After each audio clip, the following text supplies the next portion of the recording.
All right. That was my fault. I thought I was on the stage and I wasn't. If you can hear my voice trigger, drop a 1 for me. I apologize for being muted. Um, as I wait to hear back from Trigger, let me pull up what we're discussing tonight. Again, if you guys can hear me, okay, Trigger dropped a 1. Appreciate that. Let me just get right to it because I'm late. Tonight we're going to be discussing how we desperately need African urban planning. I have 2 prompts together for that. Last week it was supposed to be like this, sister, and think about nation building. So I saw this when I joined the 2. We're going to talk about hygiene. It's deeply cultural and tells you a lot about civilizational development. We're going to talk about Julius Malema, sentenced to 5 years in prison in firearm discharge case. We're going to talk about the immigrants are taking away the citizenship of the British. Wild. And we're going to talk about not only a fetish, status is also a factor in mixed race relationships. I want to thank everyone who donated or contributed, I should say, topics for Shoot the Breeze. Make sure you join the Discord if you haven't already. Submit your topics so that we can discuss things of interest to some of you as well. We're going to start the show officially now. On the other side, I'm going to drop Shoot the Breeze topic number 1, as well as introduce any and all panelists tonight. So please stay tuned. Do me a favor in the meantime, hit the like button, share the show on social media, invite a friend to check out what we do here every Saturday night. Please stay tuned.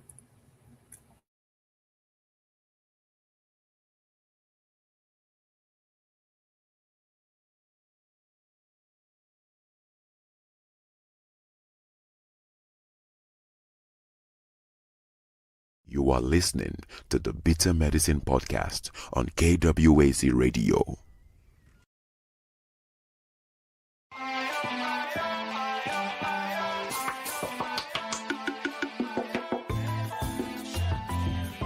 Welcome to the Bitter Medicine Podcast, where it's all about Black empowerment. Our show focuses on Black news and entertainment, arts, science, economics, history, people, and strategies that uplift, empower, and motivate Africans within the diaspora. And now, your host, whose favorite color is black, Goku.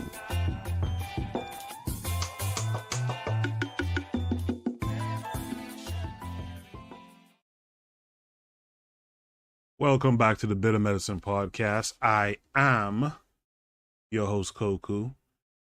Just want to remind you guys before we get the show rolling that this show is part of a podcast network called KWAZ Radio. There are other shows on the network you are invited to tune into. This is D Webb with the Harsh Reality Podcast, asking you to tune in where we tackle the news of the day that affects our community, only on KWAZ Radio. Peace, family. This is Oni, inviting you to listen to the Pro-Black Perspective, where Black problems are addressed with Black solutions. Greetings, fam. Tune in to The Learning Curve with me, the Revolutionary Matron on KWAZ Radio. You are listening to the Bitter Medicine Podcast on KWAC Radio.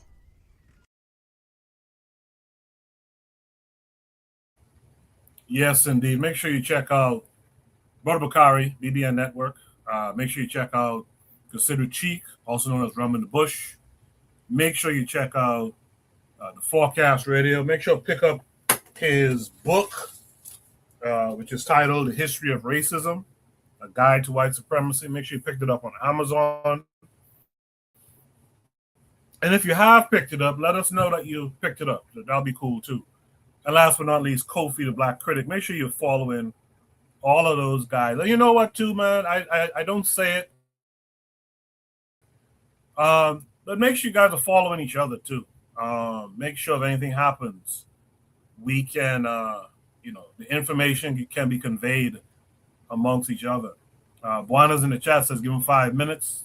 All good. Daily affirmation by Pauline says, good evening. Thank you for coming through. Nelly says, good evening, Bitter Meds fam. You also say, what's up to Nell and Daily Affirmations for giving those greetings. Also give greetings to Provide Triggers for Evolution, who says greetings. And of course, Trigger Happy was the first person to be in the live stream chat tonight. Shout out to Trigger as well. So shout out to all of you for being here. I really do appreciate it. I know Buono says give him a few minutes, but you know what? The show has to go on in the meantime, so I'm just going to get right into it. The Shoot the Breeze topic number 1 tonight. Shoot the Breeze topic number 1 says, be like this, sister, and think about nation building. We desperately need African urban planning. This is why I put 2 prompts together. I think it'll work out just fine. Gotta find okay, I got it. So I'm sharing my screen with you guys. You guys should be able to see my screen as well. Let me just close this out and check back, make sure it's there. Okay, so you guys can see my screen. This is a tweet from NZ. It says Africans should be doing videos like this and make it a form of protest. I love what this Ghanaian lady is doing here. So we'll play it and then we'll discuss it.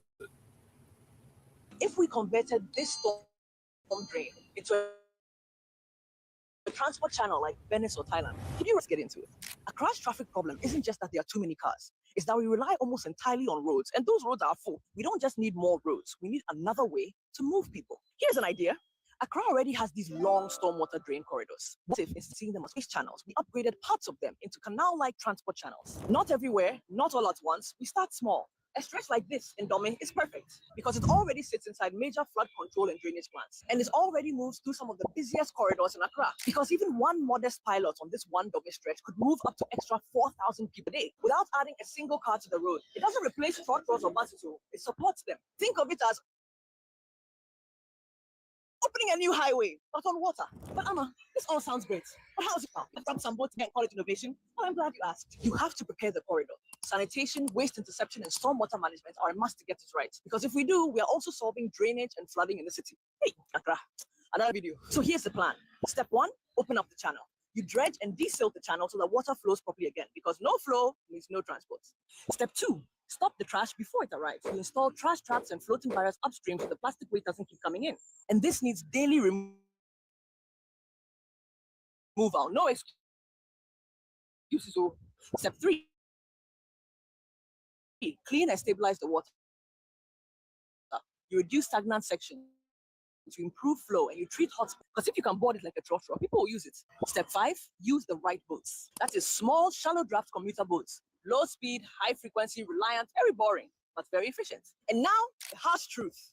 The real project is cleaning, managing, and stabilizing the corridor. Because if you can do that, you're essentially doing more than building a transport system. You are taking one of Accra's most neglected spaces and turning it into working infrastructure. And if it works, you replicate it across other corridors, and suddenly you're moving tens of thousands of people daily. So the real question is, do we keep fighting for space? Or do we use the infrastructure we already have differently? What do you think? Could this work in your African city? Let us know in the comments. Thank you. Bye. Let's talk. I like that a lot. I agree with Trigger as well. Trigger in the chat says very intelligent sister right here. I got to look more into her. I don't know her background. And I don't know if she's on YouTube. I've only seen stuff on X for her. I've only seen stuff on X for her, so I gotta look into it. Before I go to the, you know what? I'm gonna go to the second video for the continuity. So this is another. Let me share this tab. So this is another.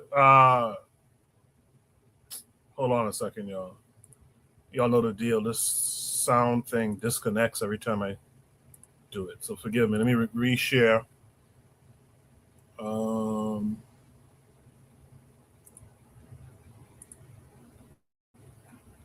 All right. So this is another poster called Without History. It says, really love what she is doing. Have to save African cities practically. Let me just double check, make sure you guys are seeing my screen. Great. You guys can see my screen. I'm going to play this video and I'll introduce my panelists and we'll discuss. What if Accra's biggest development projects, the next steps, used to feel normal, but now they feel like luxury? In the name of development, we've cut down trees to build hot houses, hot streets, and hotter cities. And then we're surprised when Accra feels like an oven. Right now, Accra's tree cover is only 10%. Compare that to cities like Johannesburg, where it's 20 to 25%, or Singapore, where it's 40 to 50%. Now, a livable city should be 20 to 30%. World class, 40% and above. And that's where we should be aiming in the next 10 to 15 years. World class. Because trees are not just decoration. Have you seen how the sun is hitting me? They are shade, cooling, and honestly, sometimes survival. Now, if we're cutting trees this fast, then we need to plant them even faster. Now, normally, this is where someone says, government should plant more trees. Let's be honest. Government alone is not planting millions of anything. So here's a different idea. What if this wasn't a government project? What if this was a citizen-led citywide challenge? Introducing the 5 million tree challenge. Every household, every school, every church, every business, every community center. You plant and it counts, not in a research or report, but on a live public map. Now imagine opening your phone and seeing your streets, your neighborhood, your school, and how many trees you've planted. Are you guys seeing this wind? This is from the trees. Now imagine seeing that your neighborhood is behind. What do? You plant. Now we add leaderboards, greenest school, greenest district, greenest neighborhood. And this isn't charity. Now it's a challenge. And we don't reward people with small money. Winning neighborhoods will get upgrades to their roads, street lights, their playgrounds, anything that they want. Visible upgrades. So now trees are not just good, they are useful. Then we remove friction completely. Seedlings should be everywhere. Schools, church, fuel station, coconut lady down the road. And we plant the right trees. Big canopy trees like rain trees for roads and public spaces. Fast resilient trees like neem for homes and streets. Wide layered trees like almond for shade and beauty. Not all trees are equal. Some will give you shade in 3 years, some will give you shade in 20 years. So we have to be smart, plant smart. So let's do the math. If every household in Accra planted 2 to 3 trees each, that would mean up to 5 million new trees. And this is without government intervention or expansion year 2. So then imagine if government then also mandated that every 10 meters there's a tree on both sides of the road. That's another 2 million trees. Now we're getting to that 20 to 30% livable city. But this cannot work if you are planting trees on one side and you're cutting them on another side. So this only works if we are protecting the trees that we have and planting more. What do you think? Could this work in your African city? Let us know in the comments. Let's talk. Bye. We're ready to make this a reality. Come join us. Tap the link in bio to join the BFAT movement to green our cities and stay tuned for updates.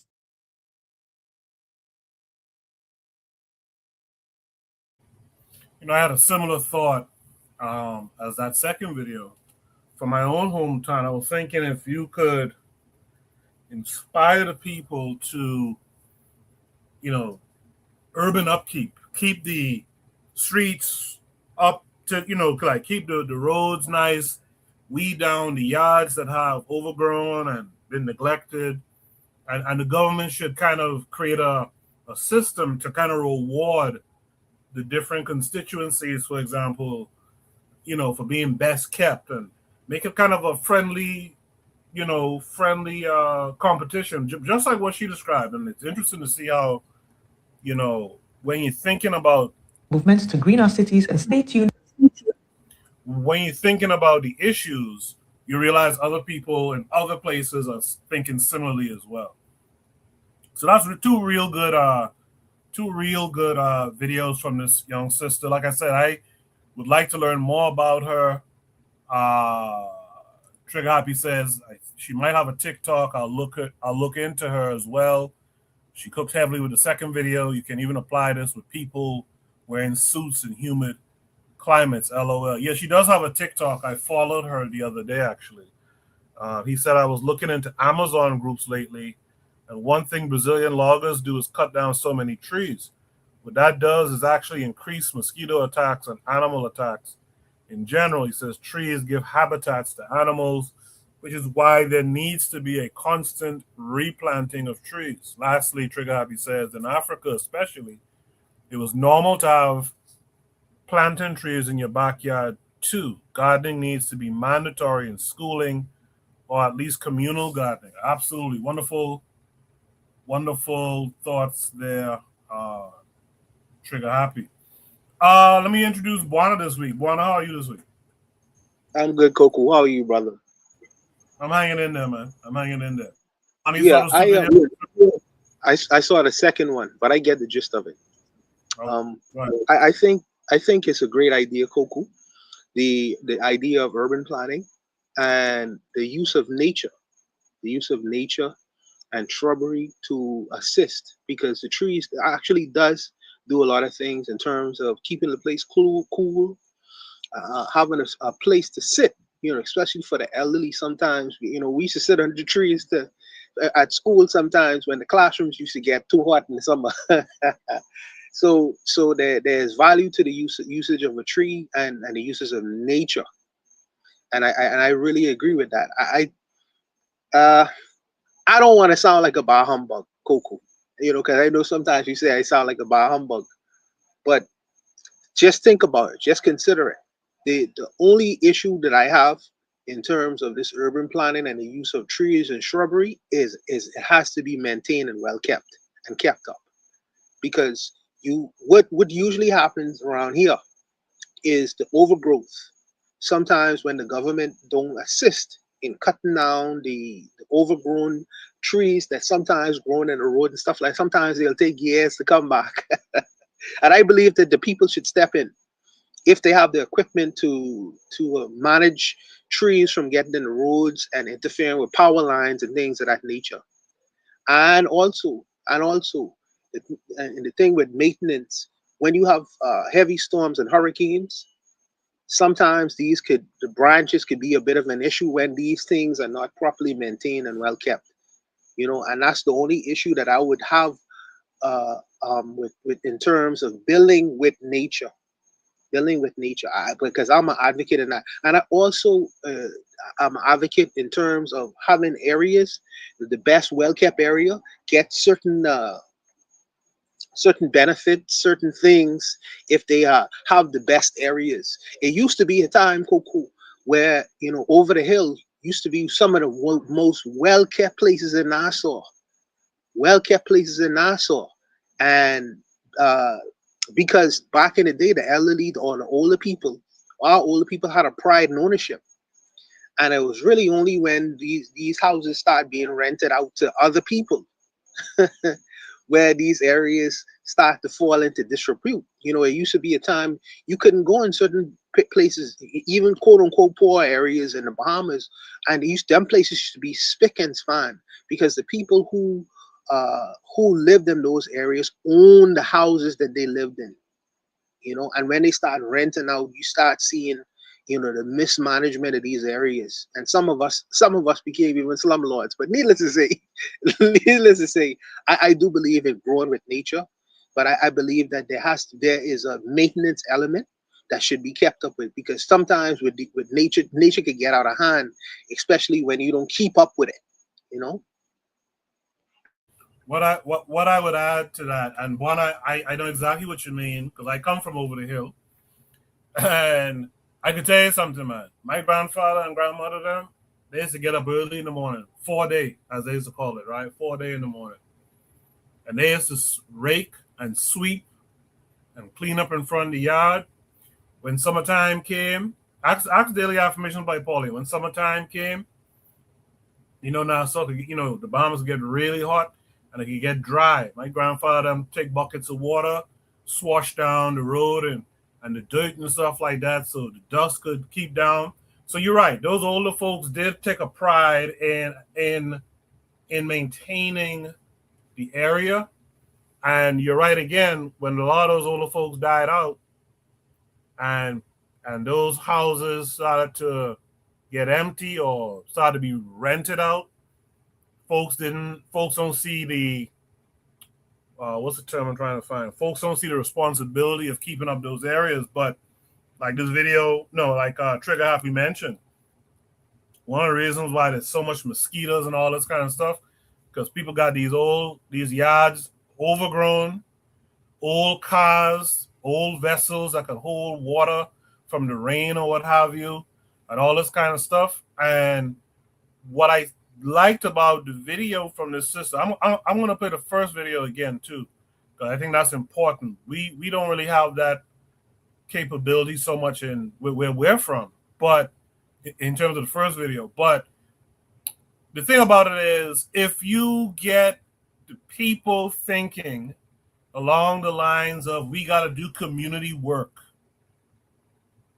then it's not as laborious as some might think. If everyone is chipping in, hey, pick up that garbage, let's sweep here. This person, this yard is left here neglected. Let's cut down this bush, because not only for the things we mentioned already, but it's also, as you know, in Nassau, is also a hazard in terms of people setting up to rob you and all this kind of thing like that. So let's do these things. And what I would like people to start doing, what I like African people, Black people to start doing, is you start the work. And then you go to the government and say, listen, this is what we do over here. And we would like y'all assistance to make this a program across the nation, et cetera, et cetera.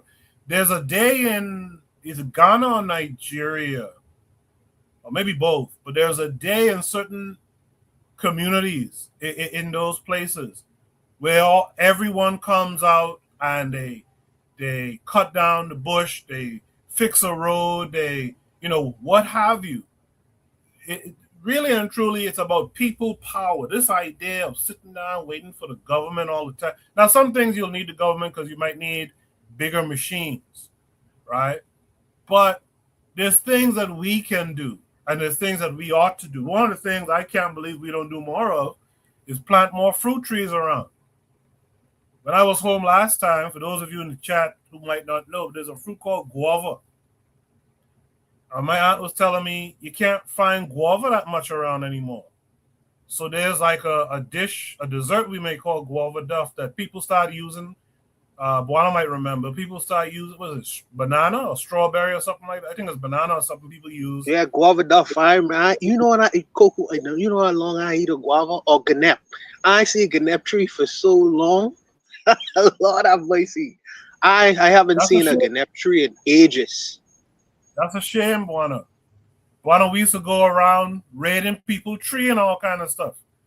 People used to, them big adults would be like, I will throw hot piss on you if I catch you in my tree. Like it used to be around, and I can't believe that we ain't taking time to, you eat the mango, you suck the mango, throw that seed in the ground, and let that thing grow.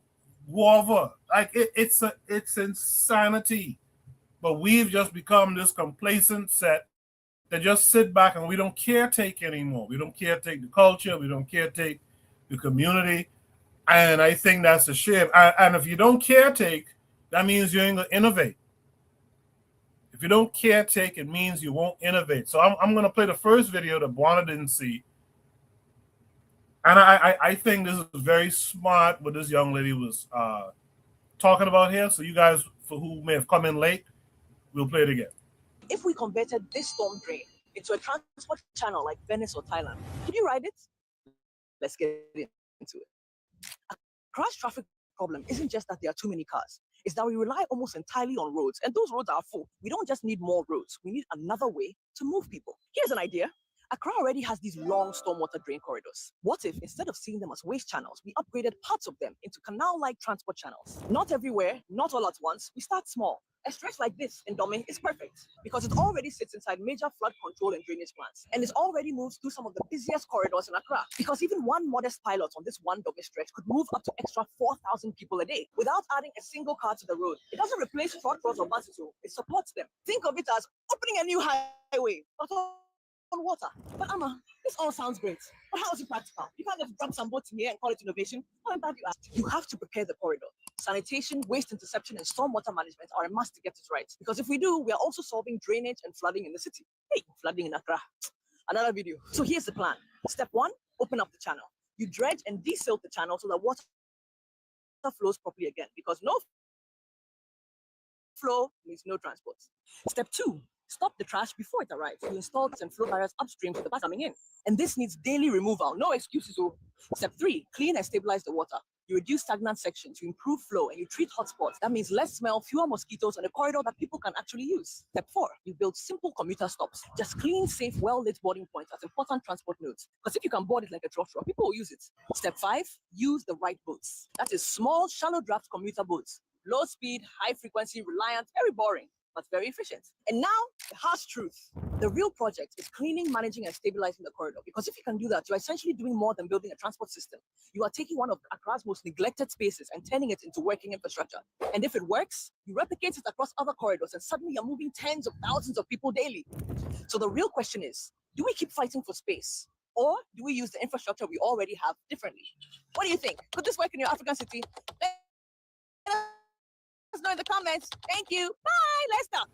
Yeah, Bono, what are your thoughts on that?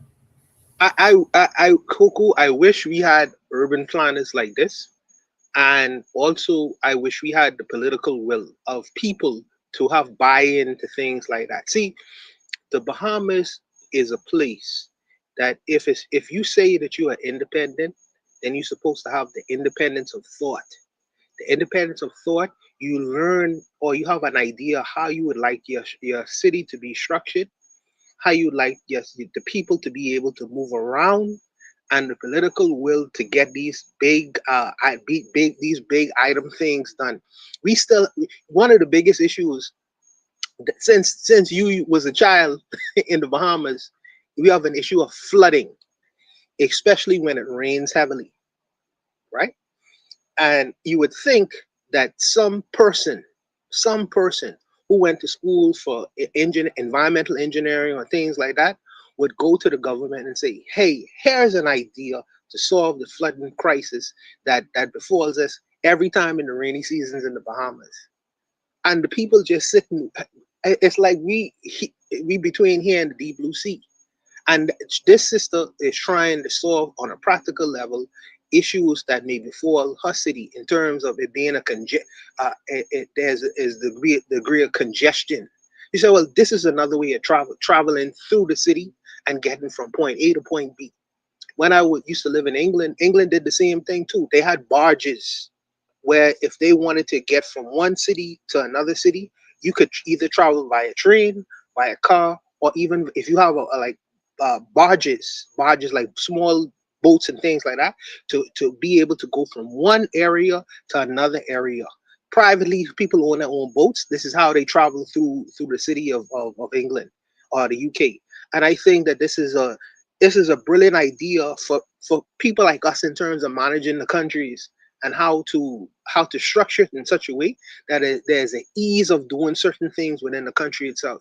In terms of cleaning, I think the city that we had an idea of cleaning and using the garbage as energy. I don't know where that idea got. That idea got up and spoke. But Kagame in Rwanda, he has the civilians, the people in the area, they have a day of cleaning where everyone, it's mandatory that everyone should come out and clean their neighborhood. And you are conditioning the minds of the people to think in a certain way. Cleanliness is first in our society. So you're kind of restructuring the thinking of people. So whether they in Rwanda or outside of Rwanda, they have a culture of cleanliness. So like I say, some of these are small ticket ideas that you could implement in your society. Some of these are a little bit bigger, where in terms of money and in terms of political will, I think that it'll be very good in restructuring these old colonial countries, because the British they don't have a monopoly on how you could structure society where people could live well together, But she has the vision, and I hope that she ain't the only person with these kinds of vision, and I hope that the leaders have an ear to listen to people like these when they come around, because they don't always come around. They come around every term, and sometimes the numbers are very small. But I hope that the leaders have intelligence enough to listen to these kinds of people and would like to implement the ideas that they have. The roads that we have in the Bahamas are so narrow. They're not built. They're not built for the kind of cars that's purchased, the American cars that's purchased to drive on Bahamian roads. This is a problem. this is an issue, and I could get into a whole lot of nonsensical things, but this prompt is specifically for nation building, and I wish that we had more civil engineers and environmental engineers where the leaders have a deference to try to implement these kinds of ideas to make it more comfortable for the citizens of a country to live in. I think that these are forward-thinking people, and you can't let these people just come, present ideas, and just pass on to the next political whatever party who does nothing for another 30 years. I think is a very good thing to do, Coco. I was talking to Brother Bakari maybe 2 weeks ago, and I was talking about Julian Brown, the kid the young black American guy who made a apparatus to use plastic waste to make gasoline from plastic. And I was telling Bakari 2 weeks ago, I was like, a great thing for that kid would be, say, countries like ours, or anywhere in the Caribbean or what have you, where there's so much waste, particularly plastic waste and stuff like that, where you clean up the neighborhoods, you send this plastic waste to one of these refineries that he has built, and you do two things at once. You create the plasticine, and you also clean up the neighborhoods. In fact, I had a video I posted on the Discord with Julian Brown speaking about how there's different types of plastic, and how in reality, like in America, they don't even really recycle that plastic.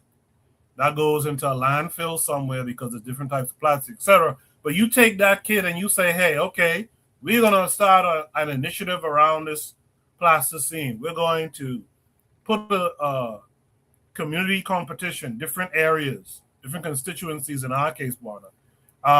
You guys clean up the plastic waste. You send it to this kid over here out in Carmichael Road or something like that, and he's going to turn this waste into a usable fuel. I think that's something that we should be looking into, and a kid like that, a young man like that, you give him somewhere to stay, etc. for his efforts, you can make that happen. But the people is really the government, but people don't recognize that. Take the time, get the people organized and thinking in these manners. And like she said in the other video, you can make it a friendly competition where there's a leaderboard. You could teach the children something, get the children enthusiastic, to have bragging rights about their neighborhood, etc., etc., etc. But we're not doing anything. Real quick, I had a video, Buana, and I should have added it to this prompt, and I forgot. Frank Zanu. Here comes Frank Zanu again. Frank Zanu has a video where he's talking to two young African kids, I think, on a podcast. And he says something like, what is the word for maintenance in your African language? And they were like, well, there's no one-to-one translation. And he was like, there's no word for it because we don't think about maintenance. Buana, do you think as African people, we have a thing where we don't think about maintenance? We only think about repair? Absolutely. Well, I don't know what it would. I don't know what it would be in the Bahamian parlance, but I think that the old people had that idea because they had something in terms of a pride of ownership. So when they get something, they would have it for 30 and 40 years.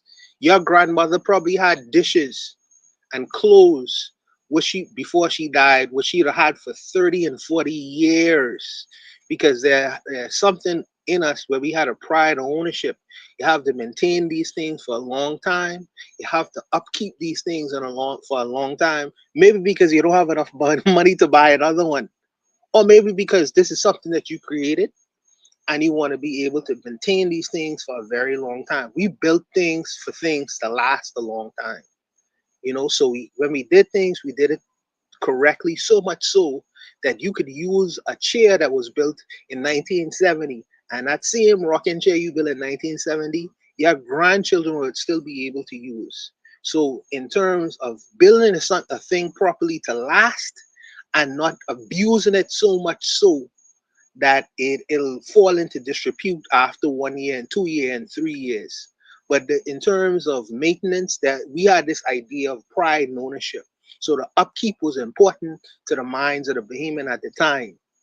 Now we live in a fast food world where something break or something, you have a hole in your shoe, you don't go to the shoe man to sew it up no more. You go on Amazon and you just buy another one.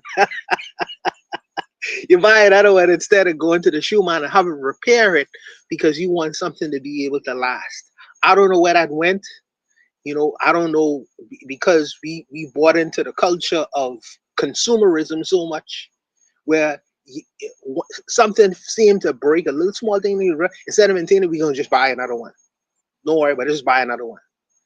So I don't know where that consumerism kind of caused the idea of maintenance to wane in our hearts and minds. But I do believe we should get back to that.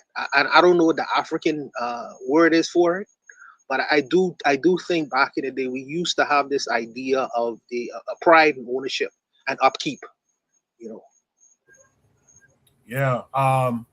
Yeah. By the way, Pinewood Gardens, as I think you were alluding to, but all in that. So I remember it would rain, and as kids, you would have to walk through the middle of the street because some puddles were so bad, like up to your ankles and stuff like, above your ankles and stuff like that. So yeah, I definitely know what you was referring to.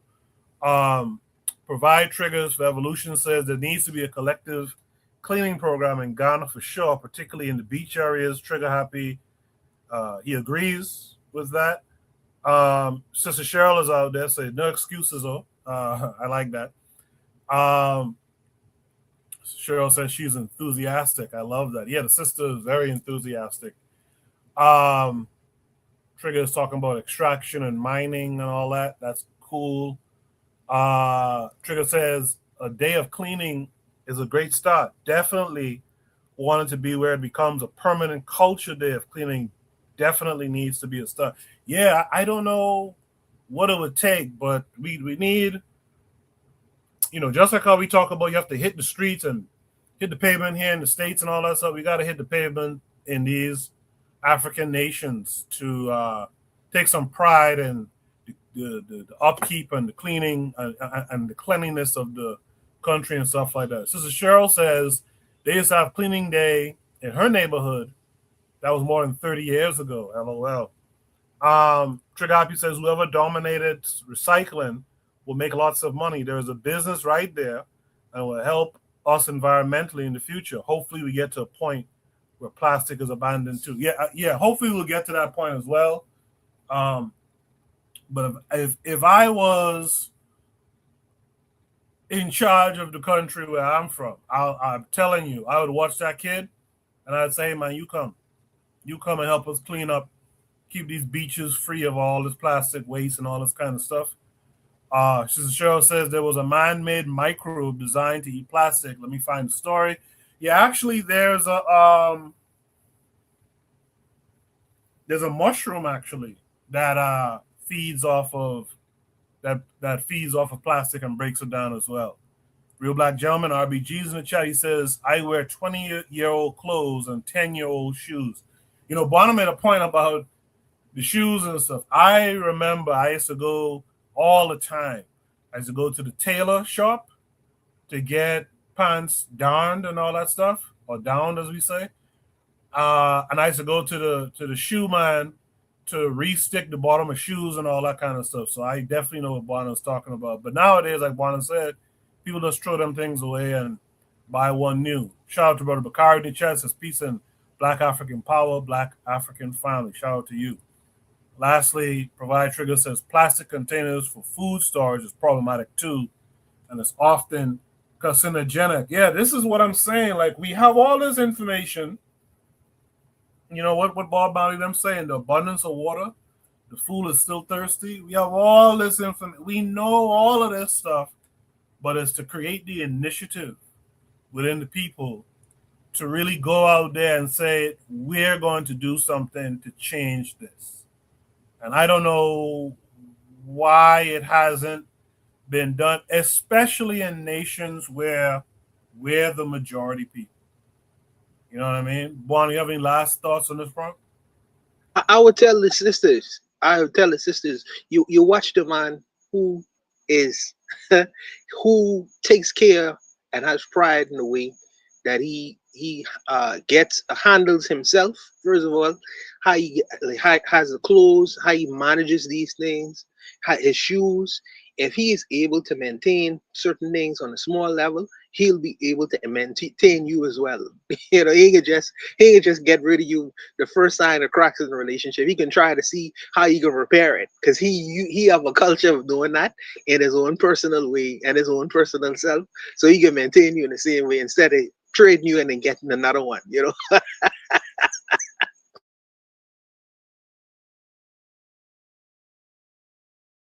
That's a fact.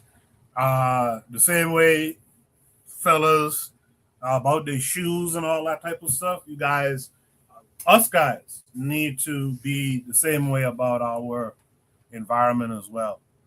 Um, Provide Trigger says the leadership is simply not there. If Kagame can do it, so can the others. Yeah, I'm a believer in. I've become a believer in don't rely on the government to do that. A lot of times, the people who are in government, they're not in areas where uh, these types of things affect them. So it doesn't matter to them. It's for you to, it's for the people, especially, and I'm talking to the men in particular now. It's for the men to come together and say, nah, man, we can't have this yard full of bush here. It's a danger. It's a safety issue. It's an environmental issue in terms of what kind of hazards will flock to that kind of stuff. We gotta take that leadership there.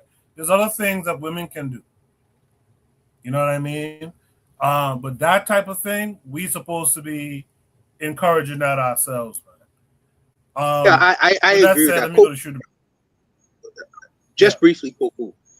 In terms of yeah, go. Koku mentioned in terms of Koku mentioning the men, you know, I am a person who maintain my yard, okay, and in the community I live in, because I started doing that, all the you see other young men doing the same thing as too. So we have a saying in the Bahamas: "Monkey see, monkey do."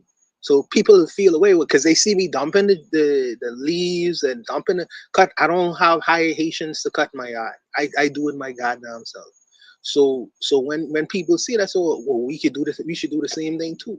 So it catch on like a virus. Not only does bad things catch on in the community, good things is catch on as well.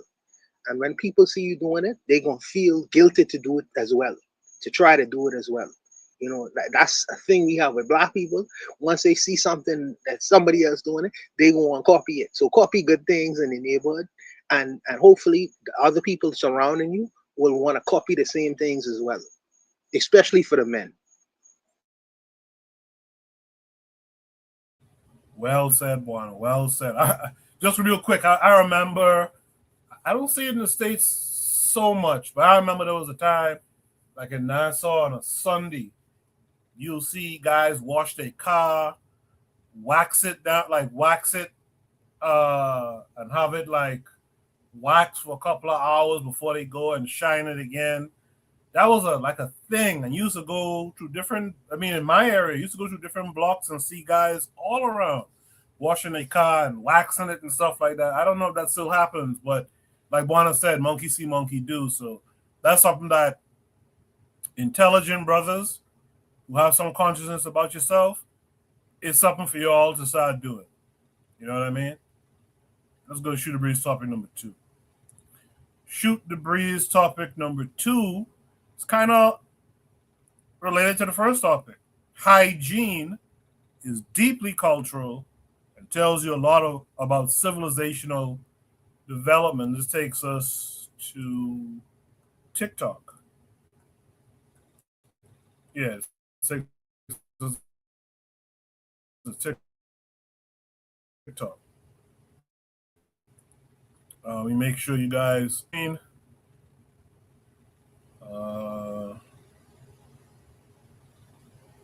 Okay, I think you guys can see my screen now, right? Yeah. Computer moving a little slow, so bear with me. We're gonna play the video. It's not that long. It's a TikTok video. We'll play it and then we'll discuss it.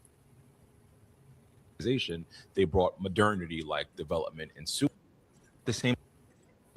Hygiene is cultural. And while those descendants of Europeans throughout the world and those descendants of Africans throughout the world have adopted different hygienic practices, we have to ask ourselves, where does that come from? Do you guys know that in West Africa, they had developed modern plumbing, hot water facilities in home, public bathrooms for everyone, not just the rich, and sanitation, while at the same time, the royal family of Versailles and people in London were throwing their sewage outside of their windows into the city, and it was called the Big Stink. Sensational. So when we ask ourselves how we got to a place where people commonly say that Africa was undeveloped and thanks to European colonizing, development, and sewage, that in order to absolve themselves from what they actually did on the continent. In 1817, a British explorer named Thomas Bowditch was sent to Kumasi, which was then the capital of the Ashanti Empire in present-day Ghana. He was there on a diplomatic mission. He was so shocked when he got there, he had to write it down because he knew no one back home would believe him.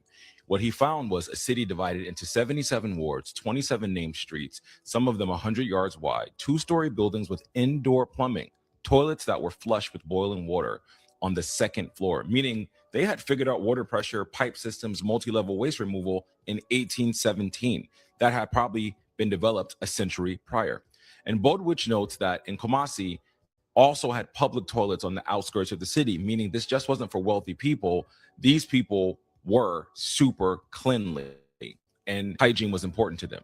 He wrote that the streets never had sewage, never, unlike London. London was the capital of the empire that was about to colonize most of the world in the name of civilization. It used the Thames River as a toilet, human waste, animal waste, industrial runoff, all of it going into the same river that 8 private water companies are pulling drinking water from, effectively poisoning themselves and getting themselves sick.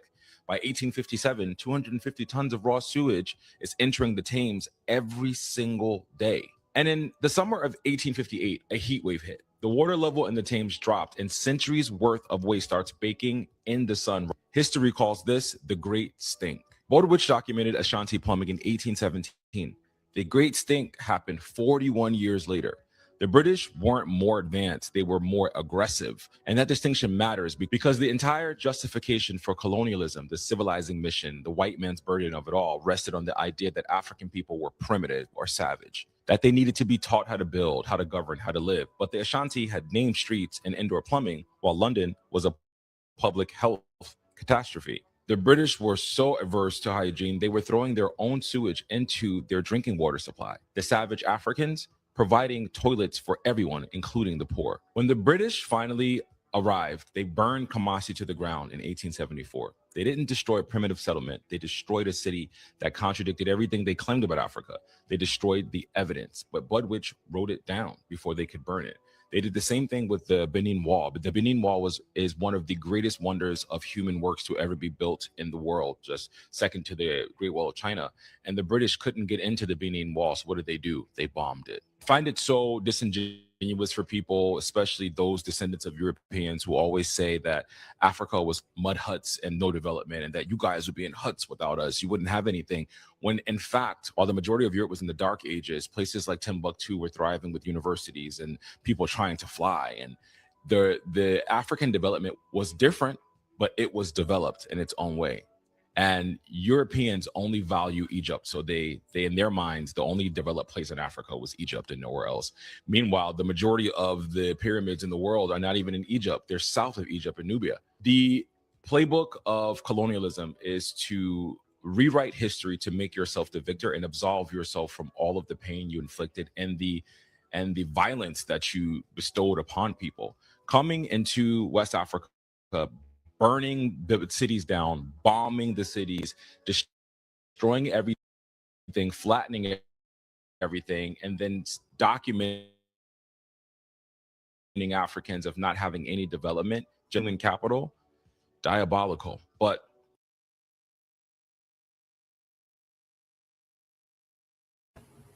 diabolical. That's a good way to end that video. That's a good way to end that video. It is diabolical.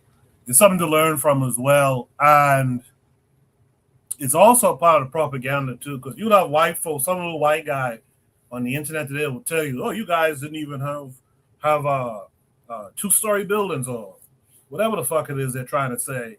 And the reality is, like, we had a lot of this stuff, man. It's just that their ancestors destroyed it, then lied, and they believed the lie, and we come along and believe the lie as well. There's a couple of messages in the chat already. Okay. So Sister Cheryl in the chat said, as a matter of fact, Euros were so unhygienic, they made the indigenous of North America and many other places sick just by coming and mute your mic, please.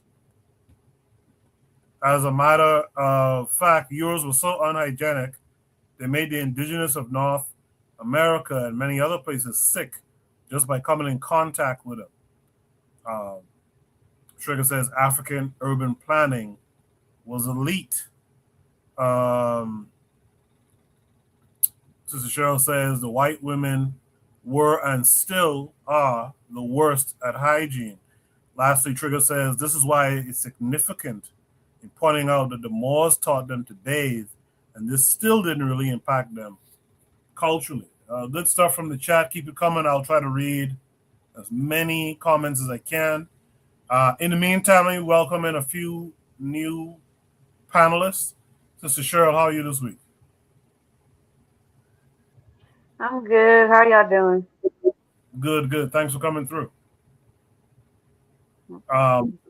Before I come back to Sister Cheryl, let's welcome in Ike and Fire. Ike and Fire, how are you this week?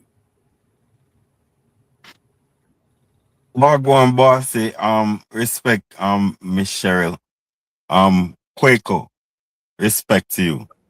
Yeah, it's Koku, man. You does that stuff. It's Koku. Anyway, let me start with Ike and Fire. Ike and Fire, did you see that video just now? Yes, sir. So what are your thoughts? Shoot the Breeze topic number 2, hygiene is deeply cultural and tells you a lot about civilizational development. What are your thoughts on what you just saw? Of course, the Moors did bring that technology to Europe, but actually, that's just the smallest part of what the Moors did. The Moors built a lot of castles and also implemented dynasties, you feel me, and logos for their separate tribes, and gave them official status on a educational level. Also, the Moors taught them science, how to extract gold from dust, all that type of stuff. So it was a lot of things that Black people brought to Europeans.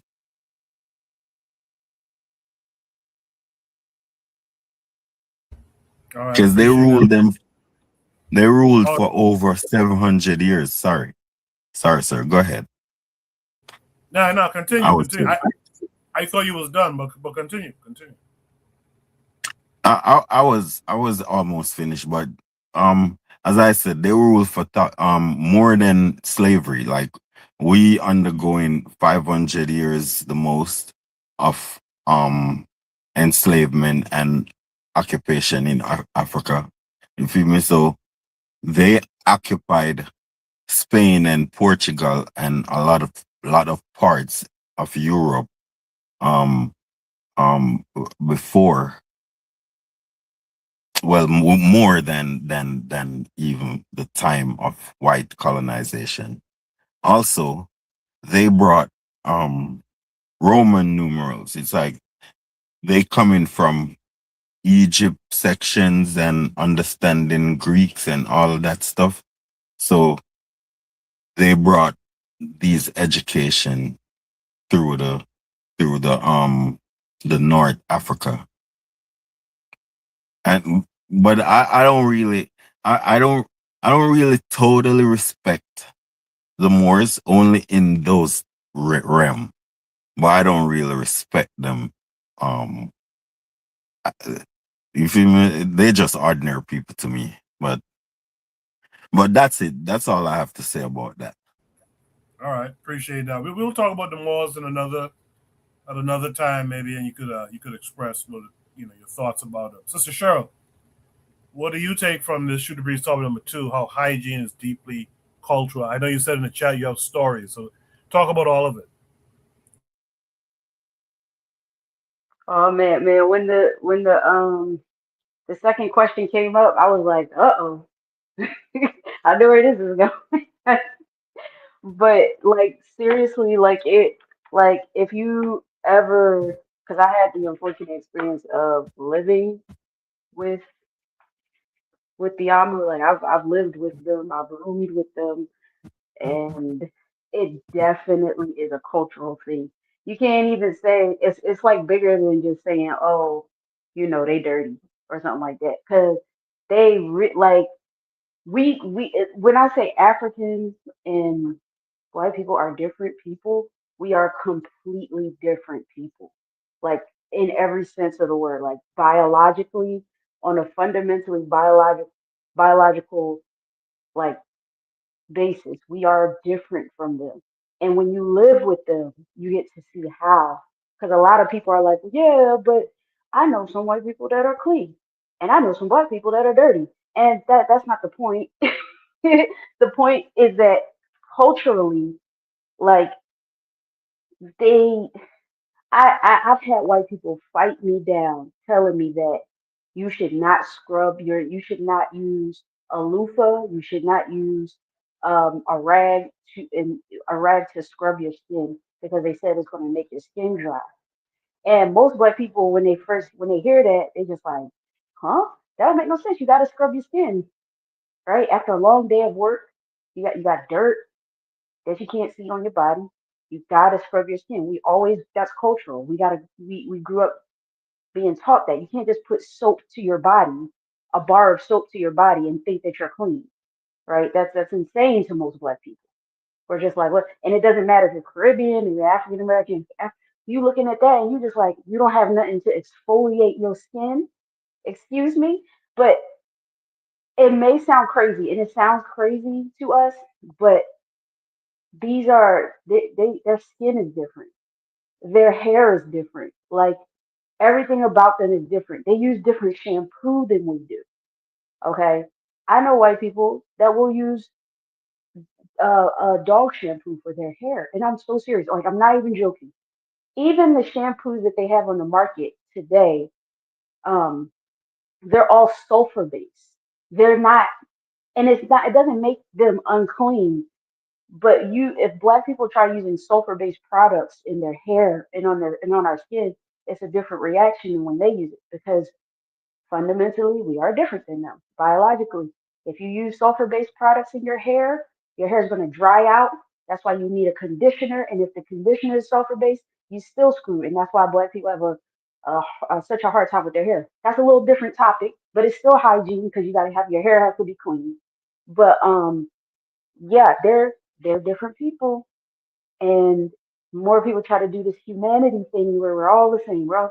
We are different culturally, and so you say or hear a white person tell you that they don't bathe as often as they should, or they don't use rags, which is crazy to me. It's crazy. Like every black person I know at least uses a loofah, but for white people, remember, there's sulfur. That's why some people say, and I don't like really to get into this type of thing, but they say like when a white person sweats, it smells a certain way because That's their biology. They're sulfur-based individuals. They're people, sure, but they're different from Africans.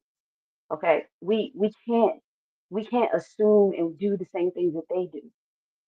And I think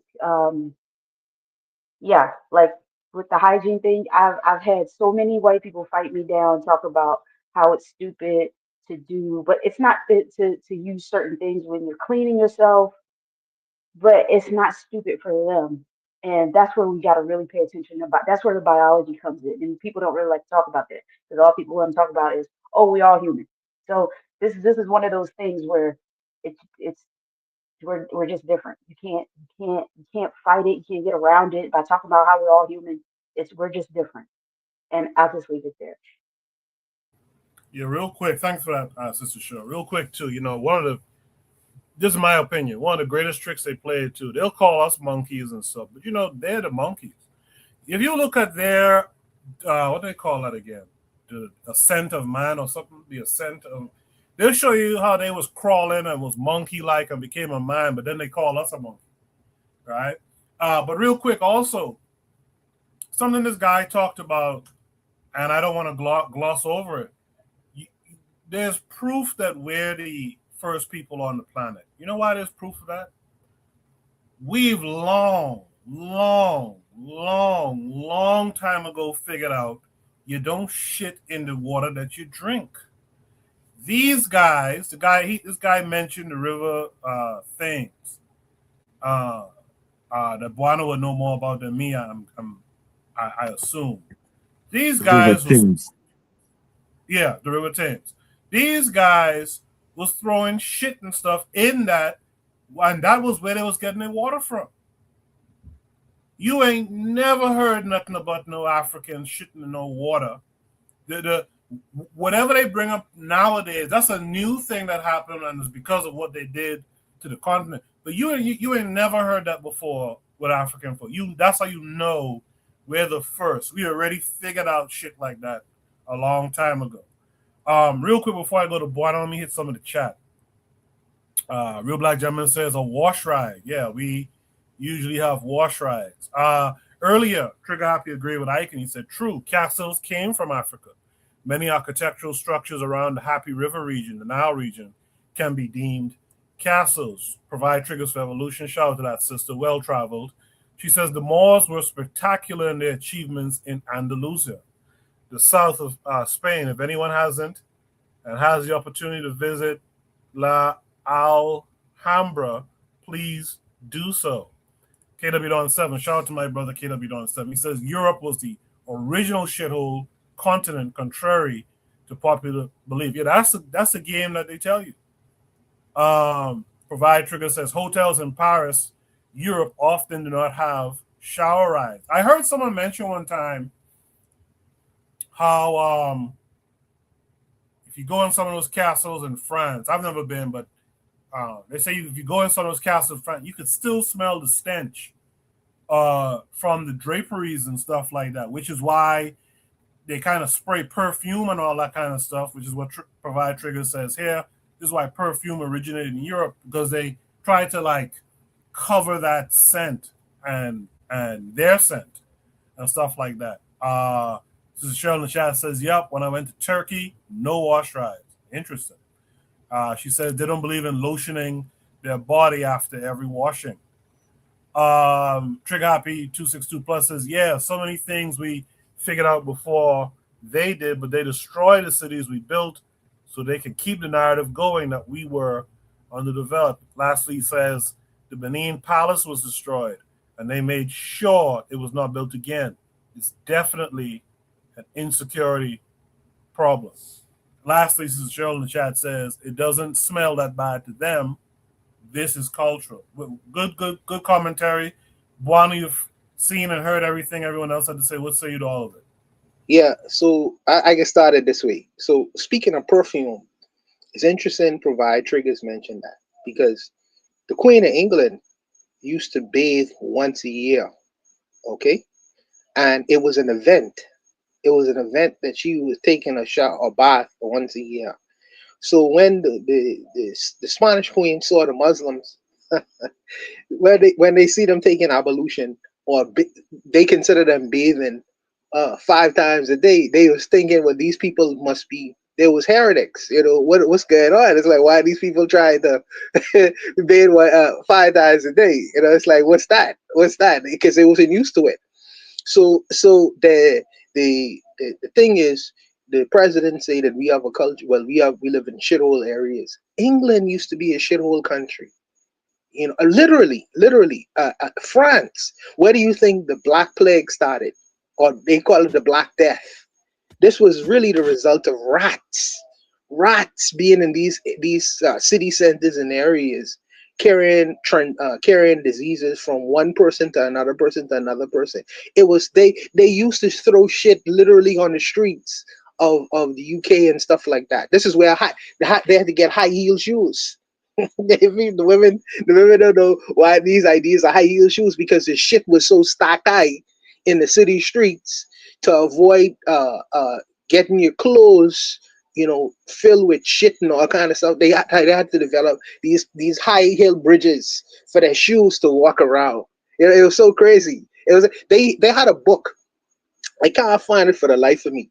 The book was literally called Dirt, and it's called the hygienic culture of Europe or England or something like that. I saw the book years ago, and I really been trying to find it. I can't find it nowhere.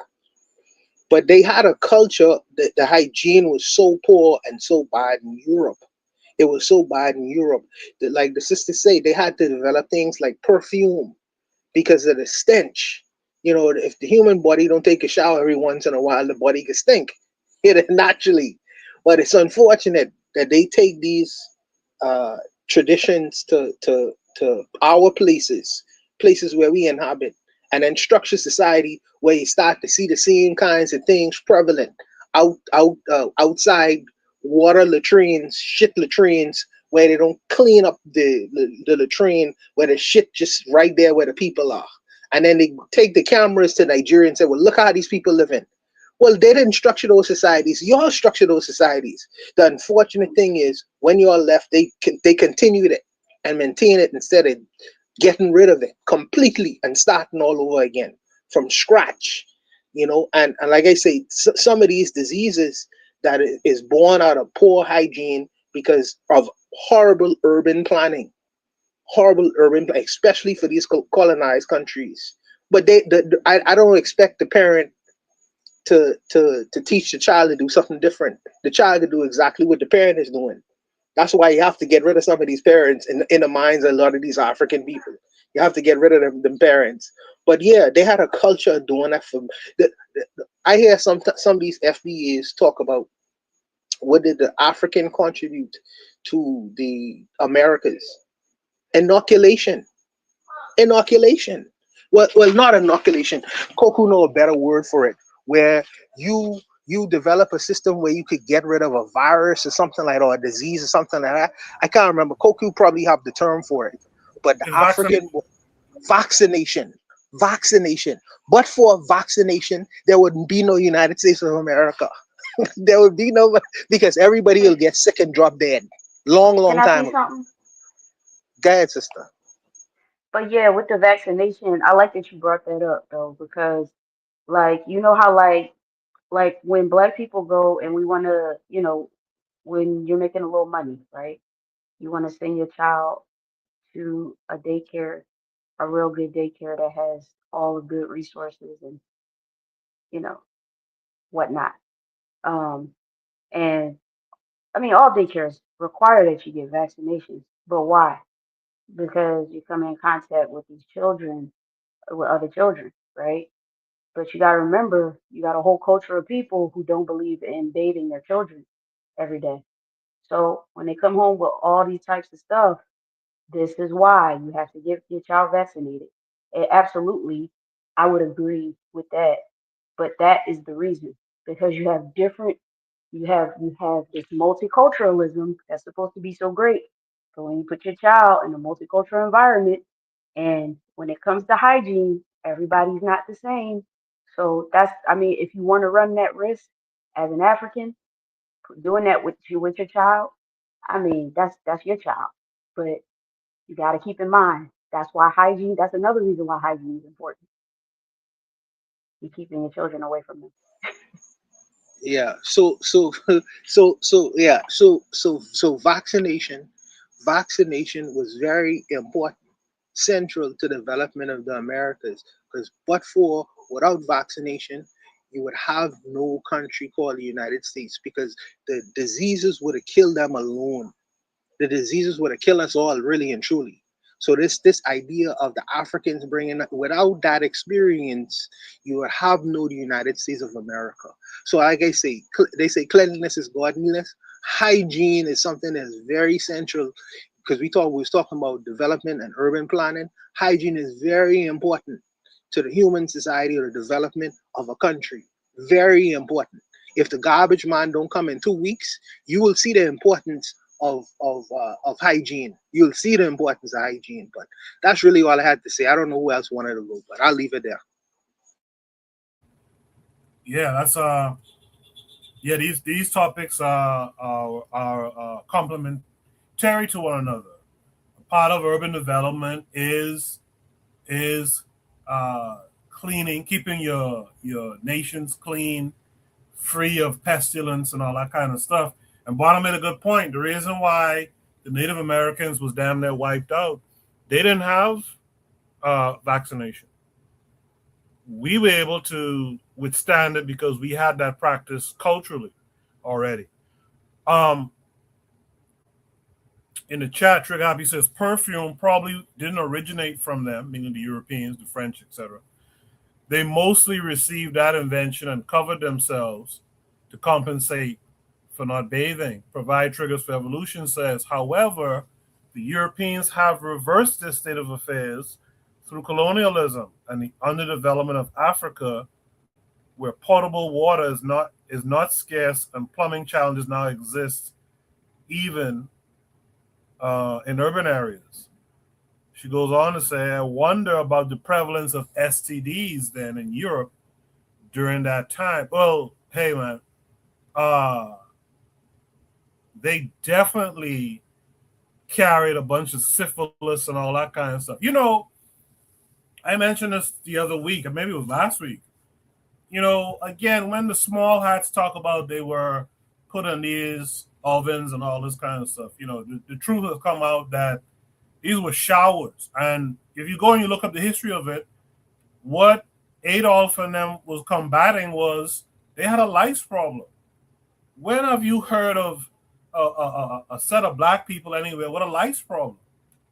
Because these people was laying up with animals and had rats running, like Buana said, had rats running around them, and we just didn't do that kind of thing, So definitely these guys had sexually transmitted diseases and all that kind of stuff. In fact, that's how they wiped out the indigenous populations wherever they met them, right? Raped them and infected them with these STDs and stuff, some foreign stuff, But definitely urban planning goes hand in hand with hygiene, and it's something that we need to get back to. Again, like Dr. Bobby E. Wright would say, we are out of our African minds. I think Khalid Muhammad said the same thing. And this is more evidence of it. We're sitting around waiting for something to happen that really we're supposed to be the stewards of. We're supposed to be leaders of and take control of our communities, our health, our hygiene, our the way our nations are set up, etc. Does anyone want to add any last thoughts to this prompt? Yes, Quarkle. Yeah. Yes, host. It's Quarkle, right, Big Boss? It's Koku. It's the easiest thing to remember. Koku. Yeah. Go ahead. Koku. I'm gonna have to speak to you more, Mr. Koku, you feel me? To get it real good. But we were coordinated in English, so we have to be trying to get back to our Swahili and treat. You feel me? I think somebody trying to keep diseases prominent. That's what I think. Because it's like there ain't no way these people claim to be doctors and can't heal nothing. They can't stop nothing from happening. All of the wicked are all of the treacherous diseases that we've ever heard of still is. In fact, new ones are added on. You feel me? So it's like somebody needs to disappear off this earth because somebody's keeping this thing, right? Look at HIV, right? It's easy to prevent, even if it cannot be cured. But somebody don't want to do something. It's like this. You go to the hospital and you heard that's how it goes. And there should be a system to say that, yo, if you are mm, um um um tested and it's proven that you are a carrier or something, you get a handband or a band or a rubber band or a band to put around your ankles or something, where you don't have to show it to no one that's not personal to you. But it is illegal. It could be illegal not to show it to your personal people or people that's intimate to you. You feel me? So if you're going to deal with a man or a woman on an intimate level, these things must be displayed. And now people have choices whether they interact on an intimate level or not. You feel me? So what I'm saying is, like, somebody's not trying something. Why you have these loose people, or you found out they got it? Why you walking around like that? You feel me? Where nobody has evidence of whatever you're doing.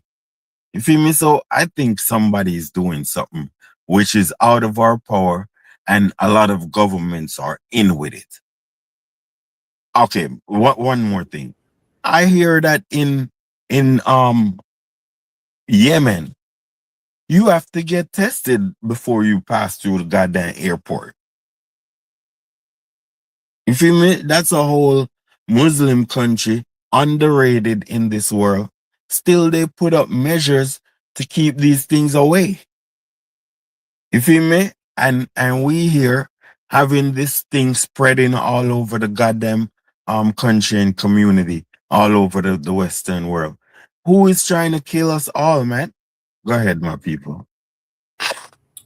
I agree with you 1,000%. I think I this may sound, I don't know how people will take it, but since I was a kid, I was like, man, they need to brand people or something,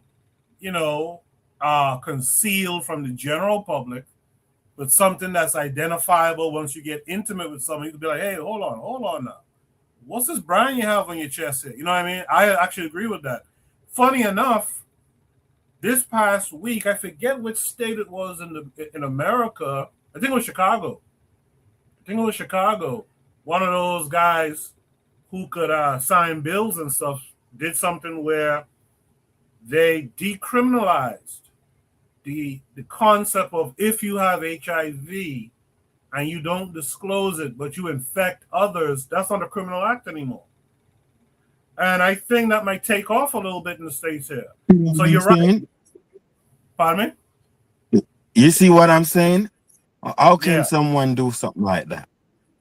Yeah, no, I agree with you. I mean, the man that's dropping the charges. How can someone think that way? Yeah, because you're up to something. Because I'm sorry, Bon, real quick. What's funny is, I remember my grandmother telling me this. There was a time in different places where if you had leprosy, if you was a leper, you had to go over by yourself in some leper colony or something. You couldn't be around people with that. But for some reason, these guys allowed us. Well, it's not for some reason. I know the reason. We all supposed to know the reason. They have weaponized. Yeah, They have weaponized diseases. You know, go yeah. on and go ahead. If they have quarantine, if they have quarantined the first 2, 3 HIV victims, they would have found out all of them already, and put them on a Epstein Island or something.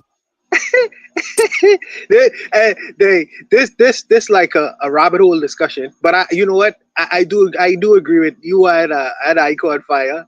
But I would say this. I would say this. Now remember, now you're dealing with a capitalist economy. So the what happen usually is the pharmaceutical companies, they pay the politician millions of dollars to ensure that that thing is not legalized anymore. Because the more people who are infected, what they could do, they could pay for the medicines, they could pay for the Yeah, medication, and now the medications is so good now. You will be paying 30 yeah, years to keep a person with HIV alive. And then when you scream, yeah, well, maybe these people should get tattooed and branded. You know what they can say? Human rights, human rights, human rights. You can't do that. so, so Brandon is crazy. no, they can say human rights. They can say human rights. So, but I would say, see, Shirley's already done say that. Oh, you can't brand the people. You can't brand the people. But no, I would man. want to No, know. it's hilarious. No, No, you it's supposed hilarious. No, no. I agree. You, I agree. you supposed to put on a. You supposed to get a rubber band marked victim or something. You feel me? You supposed to. You're supposed to get something indicator, so you don't so people is educated about whatever you got going on. You feel me? And I'd say I'd want a tattoo too. You know, Icon. I would want to like somebody to get a tattoo. But like I say, the people can start screaming no, human rights, human rights. human They can say rights, human rights, human human rights, rights, human rights, human rights. human rights, human rights, human rights. But no, I say but you put on a rubber band, and then if you take it off to hide from someone intimate that you're going to be intimate with, then you supposed to be executed for gosh, oh murder. gosh, oh You feel gosh. me? Oh Yeah. yes, oh No, yes. no, It no, no. must be. Listen. The laws must be respected. You don't have to do. Listen, before the execution, you don't have to Damn. do it. You feel me? What I'm saying is like, okay, you were warned. You say, okay, if you do that, there's an execution clause. So that means you know. So if you do it, that means you want to be executed. See, but And that's how I see things. the problem becomes right. Some people have more than one sexual partner. So some women and men don't know because they sleep with multiple people. So you really Yeah, don't know but who give it who what. no, So who you kill? I'm not saying no, I'm not talking about no, I'm talking about how I think it should be. You Oh should yeah, have yes, a yes, dis yes, yes. you should have something that displays your condition that Sure, is educated in the public, like it's sure, on the sure, public, and the rubber band is being displayed on TV. Everybody know what the rubber band looks like. Everybody knows is educated and is recommended to have remorse for these people and not discrimination. If you mean so, you can be friends, shake hands, and all that, and you can even go ahead and be intimate because you can use condom or protection and do what you're doing at your own risk. You feel me? And you knew before whatever. So that's what I'm saying. You feel me? yeah, yeah. And things would slow down a bit, man. What I think is your initial point, Icon Fire. I think that the just like the COVID virus, I think that someone is trying to keep the human population down for whatever reason. For whatever reason, and we could go into a rabbit hole with this discussion, really Look and look truly. look look, look at this going on. Look at what's going on in Texas.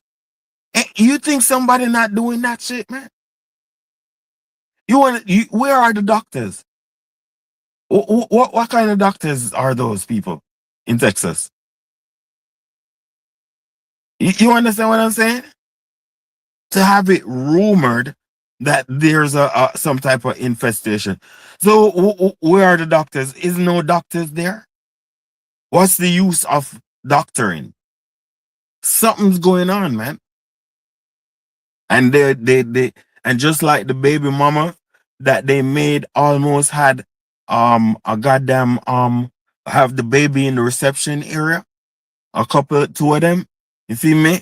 Just like that, that's evidence that people are targeting our people. I'm sorry for FBA man, how they are trying to isolate themselves. See me?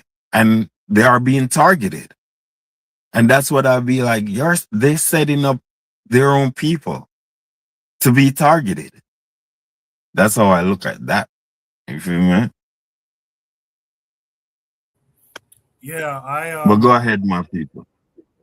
I've long thought about what I can would have brought up. But again, you're dealing with people like Bonner said, there's the profit model. You keep people on on medications for 30, 40 years. There's also and I don't think we take it seriously. There's also the population control thing that they have just Of embedded course. in it, that you gotta you have to cull certain amount of people for so-called national security, which makes no sense. But this is why, for the most part, when you look at these diseases that they weaponize and they let out there, where do they let them out? Places like Africa, the Caribbean. You know what I mean? Amongst Black America, we got to be honest about the demon that we're up against. Like I said, this guy in Chicago takes it off the books that if you intentionally infect people with HIV, you can no longer be handled as a criminal. That's madness to me. But again, coming back to the That's pathology, terrorism. coming back to the pathology of these people, that's what they want. That's what they want, and we have to. That's why I think Bill Gates is a wicked. That Bill Gates Foundation, Coco. I think he's a wicked man. I think he is a Terrorist. wicked man. A wicked man. Oh, hold on. I think Bill Gates is part of the terrorists that has invaded the Sahel and Nigeria. You know why? Because Bill Gates is fighting a food war. That's why the farmers are eating down. That's why the terrorists are making their cows eat the farmers' food and kill them from farming. So they're cutting down farming in the north of Nigeria. It's actually land theft, gold theft, wealth theft, but it's mainly to stop people from farming. You see me? So they can send down their products like the fake meat and all that stuff that Bill Gates them is they supplying these terrorists with guns. I'm telling you, it's Bill Gates them Not and only those that, little Icon, faggots. he big with that vaccination business. I think that he inoculating a whole lot of African people enough diseases. I really and truly, I personally believe this. That Yes. foundation, I think he's a sick man. I hope that the Yes. Epstein business, I hope that really get him in problems, man, because he is a wicked man. Absolutely. Yeah, man. In the chat, shout out to Lord of Slaughter who's in the chat. He says a house arrest type bracelet. Yeah, you guys believe in the bracelet. I'm telling you, man, when I was like 15, 16, I was like, they need to brand people. But because tattoos, people will tattoo over it. But I can make the point, you educate the communities, and people know what the penalties are. The rubber band. Yeah. But the matron makes a point. Shout out to the matron. The matron says, don't forget they have PrEP, which is a lifelong medication you take to prevent from being infected. So again, it goes back to what Buana was saying. Thank you, matron, and a lot of stuff for being here. Goes back to that whole thing of, it's an economic thing. It's a population control thing. Like when you talk about Bill Gates and India and Africa and stuff, These guys are killing people, man. These guys are killing people. But that was a good conversation, guys. For time's sake, let's move on to the next conversation. I'll be curious to hear what you guys have to say about this. I posted about it on the community tab. You guys make sure to check in with the community tab. Sometimes I like to hear your thoughts on some of those posts.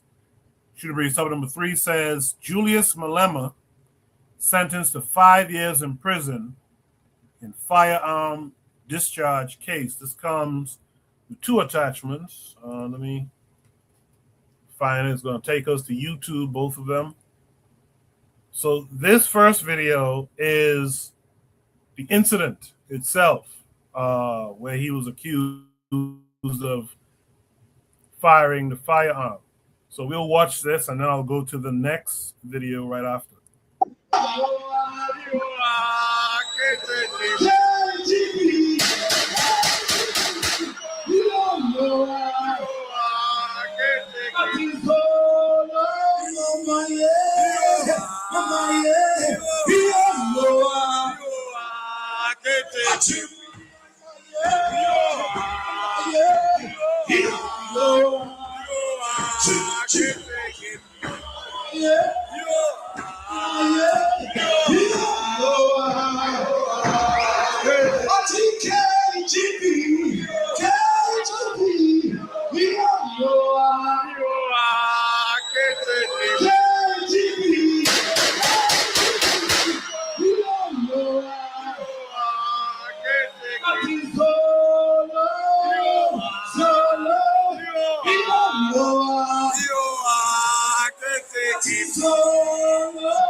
Yeah, so that was the first video. I thought I had it lined up, but I didn't. But he was Malema was sentenced to 5 years in prison because of that incident, right? I thought I had the video where a white woman magistrate was listing off the sentencing and the fines, that if he doesn't pay the fines, there'll be another 6 months or 2 years and blah, blah, blah. But here's Malema in this video discussing the sentencing that occurred as far as the white woman is concerned, the magistrate. This is him talking about her. We'll watch it and then we will discuss it all. Discouraged by a white magistrate who kept us here for so many years. She kept us here for so many years and comes back and blame us for disturbing the courts. We did not come to court on our own. She invited us to the court and we responded. You know, if you don't come to court, you get arrested. If you come to court, they say you are disturbing court. Therefore, you must go to prison for disturbing court. So we don't know what to do anymore. But that was not the law. That was racism speaking. Magistrate Olivier is a racist of note. And she must know that in her sleep, that she's a racist and she's possibly a member of AfriForum. That's why when you mention AfriForum, she can't hide her emotions. Yesterday, when SC Mugaitobi mentioned AfriForum, she jumped. But it was not Mugaitobi was mentioning AfriForum. It was the state which wrote in its head of argument about AfriForum. When he was responding what the state wrote, she said, don't bring AfriForum. And Mugaitobi said, I'm not bringing AfriForum. The state wrote AfriForum in their document, and I'm responding to what they said. She said, let me read. By the way, she got those head of arguments 2 months ago. She was not aware that by saying she wants to read inside court, she was confirming that she did not read the heads of arguments. She just entered court without knowing what is contained in the heads, in the arguments that the lawyers were putting before the courts. So we are tried by a magistrate who doesn't read, who read when you appear in front of her. Otherwise, when you are not there, she doesn't read the heads of arguments. If you read Heads of Arguments and someone says AfriForum, you'll automatically know that I saw AfriForum somewhere in these documents. And you can ask the question, where is that AfriForum? What are you talking about? We're tried by a magistrate who doesn't read, who uses emotions, who speaks politics, who says we are stopping people who are coming to collect maintenance. We are stopping grannies who want to come to court. But in reality, this court was never closed. The public continued to use this court. So she doesn't have any reason, none whatsoever. She goes around fundraising reasons why we must go to prison. They took a firearm which they say I used. She was not aware when it was mentioned in court that the firearm has been handed over back to the owner. She appeared shocked, but the witness was testifying for me, wrote about the firearm being taken away. She was not aware. You know why? She doesn't read. She doesn't know what is contained in the documents that are before her. So we are dealing with someone who doesn't apply the law. The law, whether you hate someone or not, you have to answer the question, what does the law say on this matter? She will not answer that question because she can't read Heads of Arguments, 21 pages. And those 21 pages are quoting the judgments which were written before about matters that are similar to this one. How can she read all of those judgments if she can't read 21 pages? So it's clear that even the law that we are referring to, she can't refer to it because her and reading are not friends. They are not the same WhatsApp group. She's the most incompetent magistrate who read a judgment for 3 days. It is never done. She does so because we suspect she doesn't write her own judgments. They ask a simple thing, leave to appeal. It's a simple matter. The state stand up and they do not say anything. You still ask for 30 minutes to grant a leave to appeal or not. You are not asking for 30 minutes. You are still going to ask your masters, do I grant the leave to appeal or not? So you are dealing with an invisible hand that is controlling the proceedings in that particular court. So we must make sure that she gets reported to the Magistracy Commission because the prosecutor knew about the judgment before she could read the judgment. A day before, she told accused number 2, you must go and fetch your gun tomorrow. And the accused number 2 said, you can only fetch a gun if you are not found guilty. How did the prosecutor know that accused number 2 is not going to be found guilty to an extent that he tells him to go and fetch a firearm? That's the first misconduct the prosecutor committed. The second one, which the Eastern Cape, East London sub-region must go and open a case of perjury. He lies in court yesterday. To lie to court is a criminal offense. He says, we gave the gun to accused number 2 after he was acquitted. When you said not guilty, that's when we gave accused number 2 the gun. But he forgets that when you collect a weapon or item that was used as evidence, when you collect it back, you must sign for it. There must be a date, there must be a time. So if it's 10 o'clock, they'll write 10 o'clock, they'll write a date. You look at the time of collection and then look at the time of judgment that he collected before the judgment was passed. That is the second misconduct of a prosecutor. But a prosecutor has got no duty to hand over the item which was used in court without a judgment of a judge. He gave himself a power he doesn't have. He took the evidence before the court and handed it over to accused number 2 without a judge saying you can now return this item back to the owner or you must give it to the state to destroy it. So he thought he's got the power he doesn't have. The only thing we need to do is to make sure that this prosecutor, who is arrogant and suffers from a short man syndrome, is taught a lesson. And we can only teach him a lesson by sitting on his neck and making sure that he's prosecuted and is arrested for lying to court and is disciplined at work for exercising the powers he doesn't have. And this magistrate must be reported to the commission. Why? How did the prosecutor know about the judgment? Because you are the only one who knows the judgment. Only you, the magistrate, could have told the prosecutor about the judgment. And to tell the prosecutor about the judgment, outside the representatives of the accused, it's wrong. It's not allowed in law. If there is anything you want to communicate with the prosecutor, you must call the defense to come and you communicate in front of a defense. So clearly, you've got a special relationship with the prosecutor as a magistrate, and that is a misconduct on its own. So we must make sure that we pursue her for being ill-disciplined and having her power as a magistrate. So we are going to appeal this matter. We're going to make sure we go to Grahamstown, and we're going to dismiss a judgment which was poorly read and which was poorly written. She has granted us leave for appeal on sentencing and refused to give us leave to appeal on conviction. We must petition the High Court to appeal the guilty verdict and the sentencing itself today, because all they wanted was to have me sleep here for one night. But they didn't know the reason why the deputy president is not here. He is at Grahamstown. Because when you apply for leave to appeal and they refuse it, you have to apply for bail. She has a right to refuse it. Then you must petition the High Court, apply for bail at the High Court.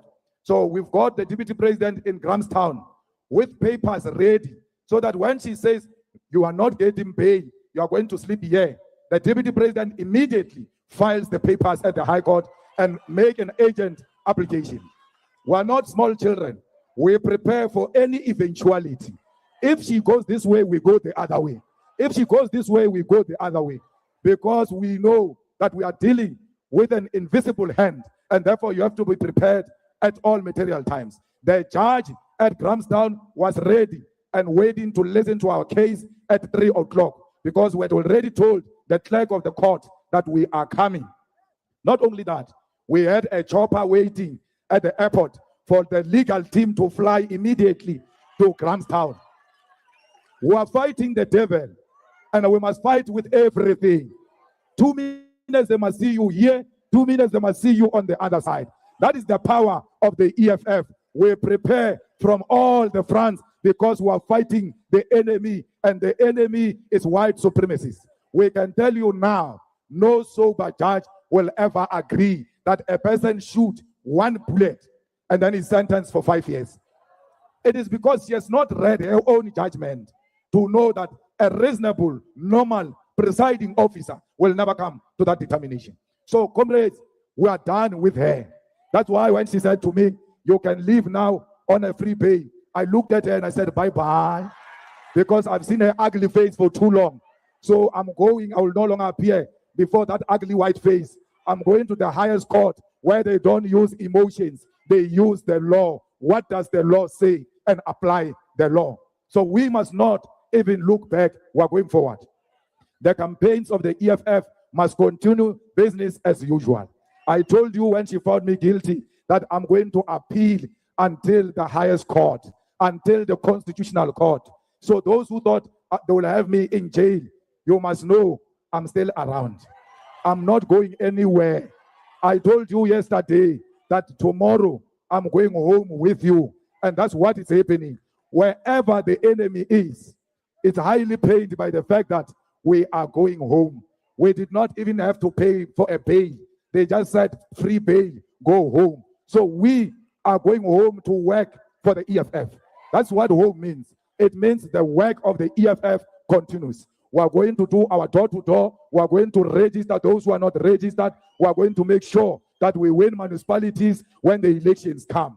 They are trying by all means to silence this voice. They will never win. Once more.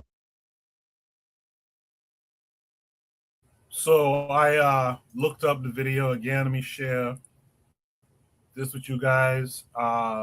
This is the sentencing that went down with Malema. After we watch this, we'll discuss it all. After careful consideration, and I can show you I have done so, free of any interference, this judgment or sentence is the sentence of this court and this court alone.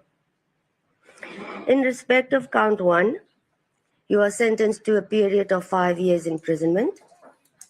In respect of count 2, you are sentenced to a period of 2 years imprisonment. In respect of count 3, you are sentenced to 20,000 Rand or to undergo 6 months imprisonment.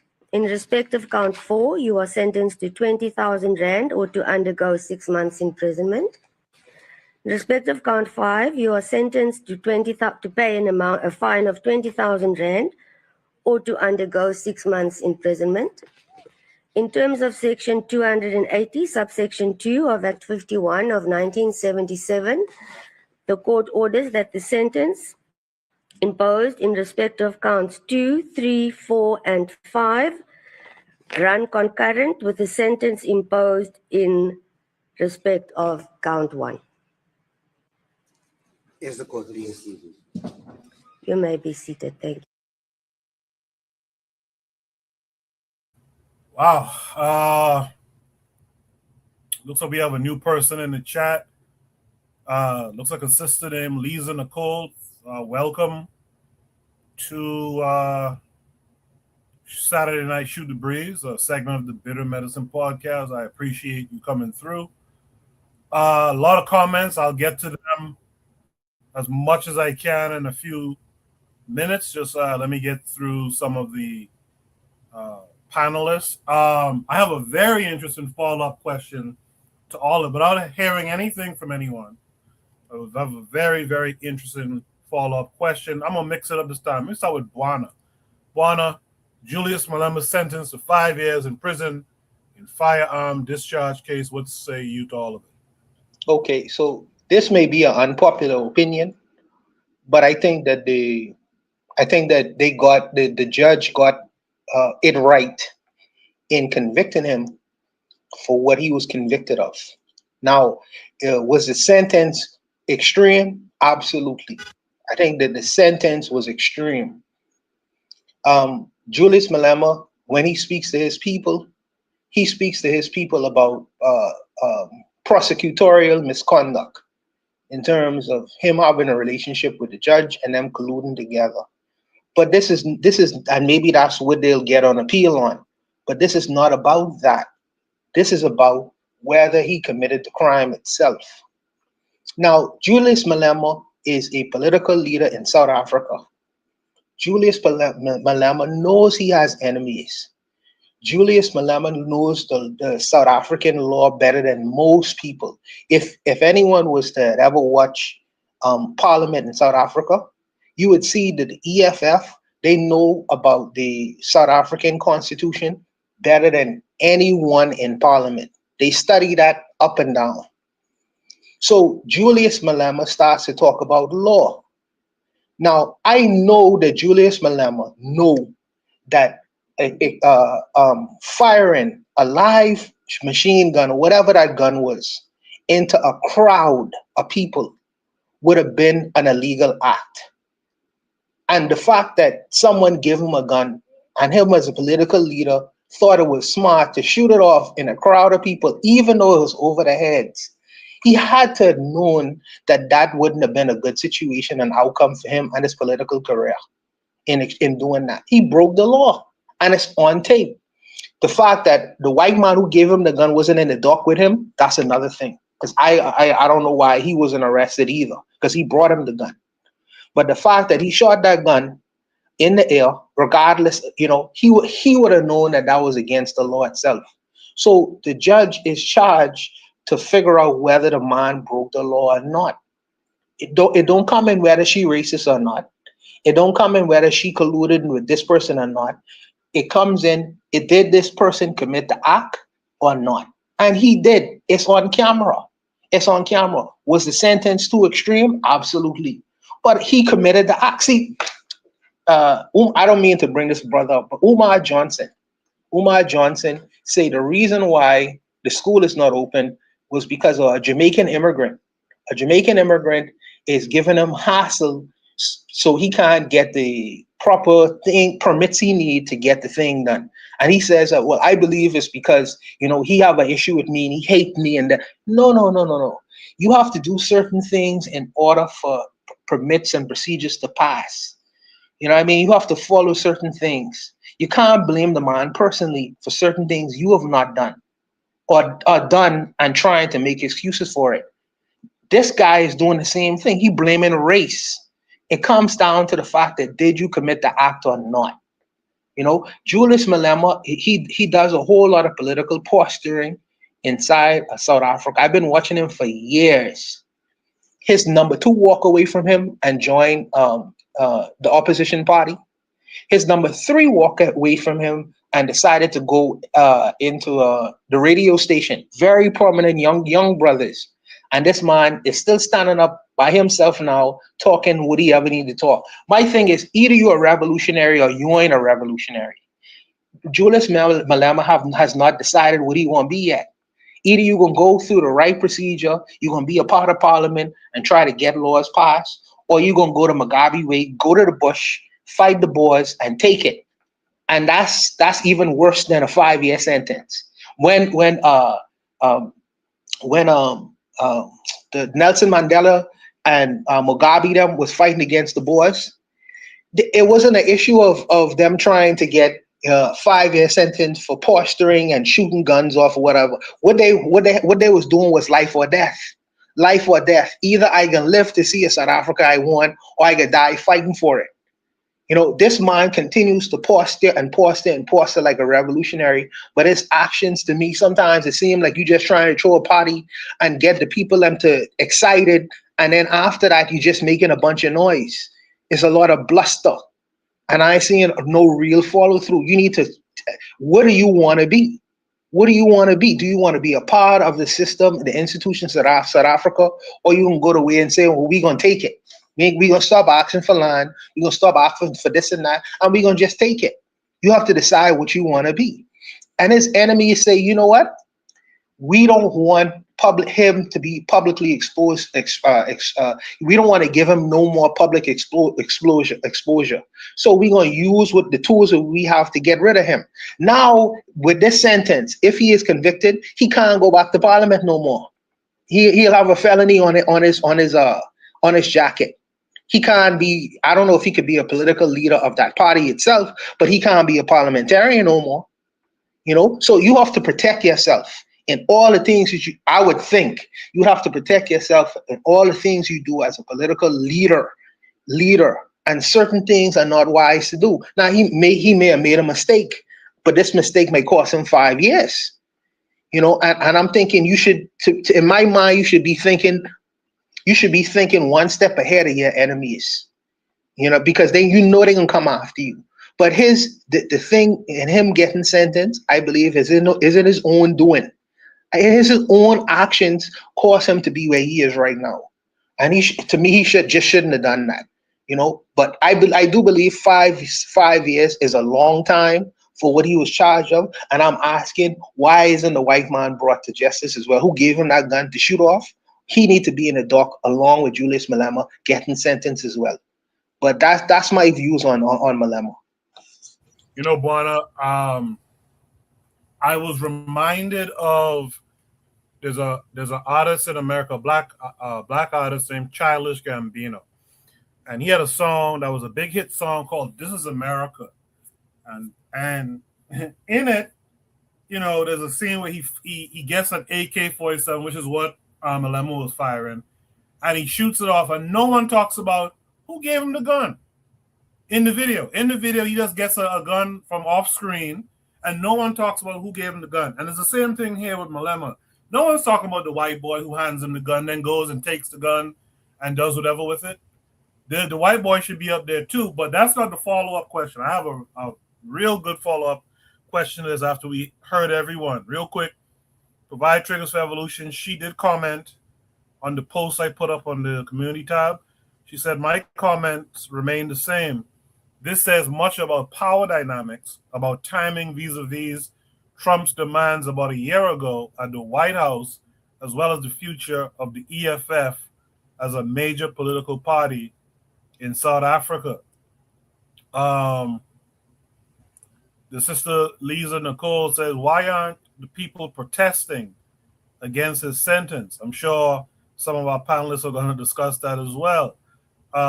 Lastly, Provide Trigger says, this case is very disheartening to me as I travel to SA or South Africa regularly. The state of African governance is often very frustrating, and we need to do something to take our continent back no later than 2050.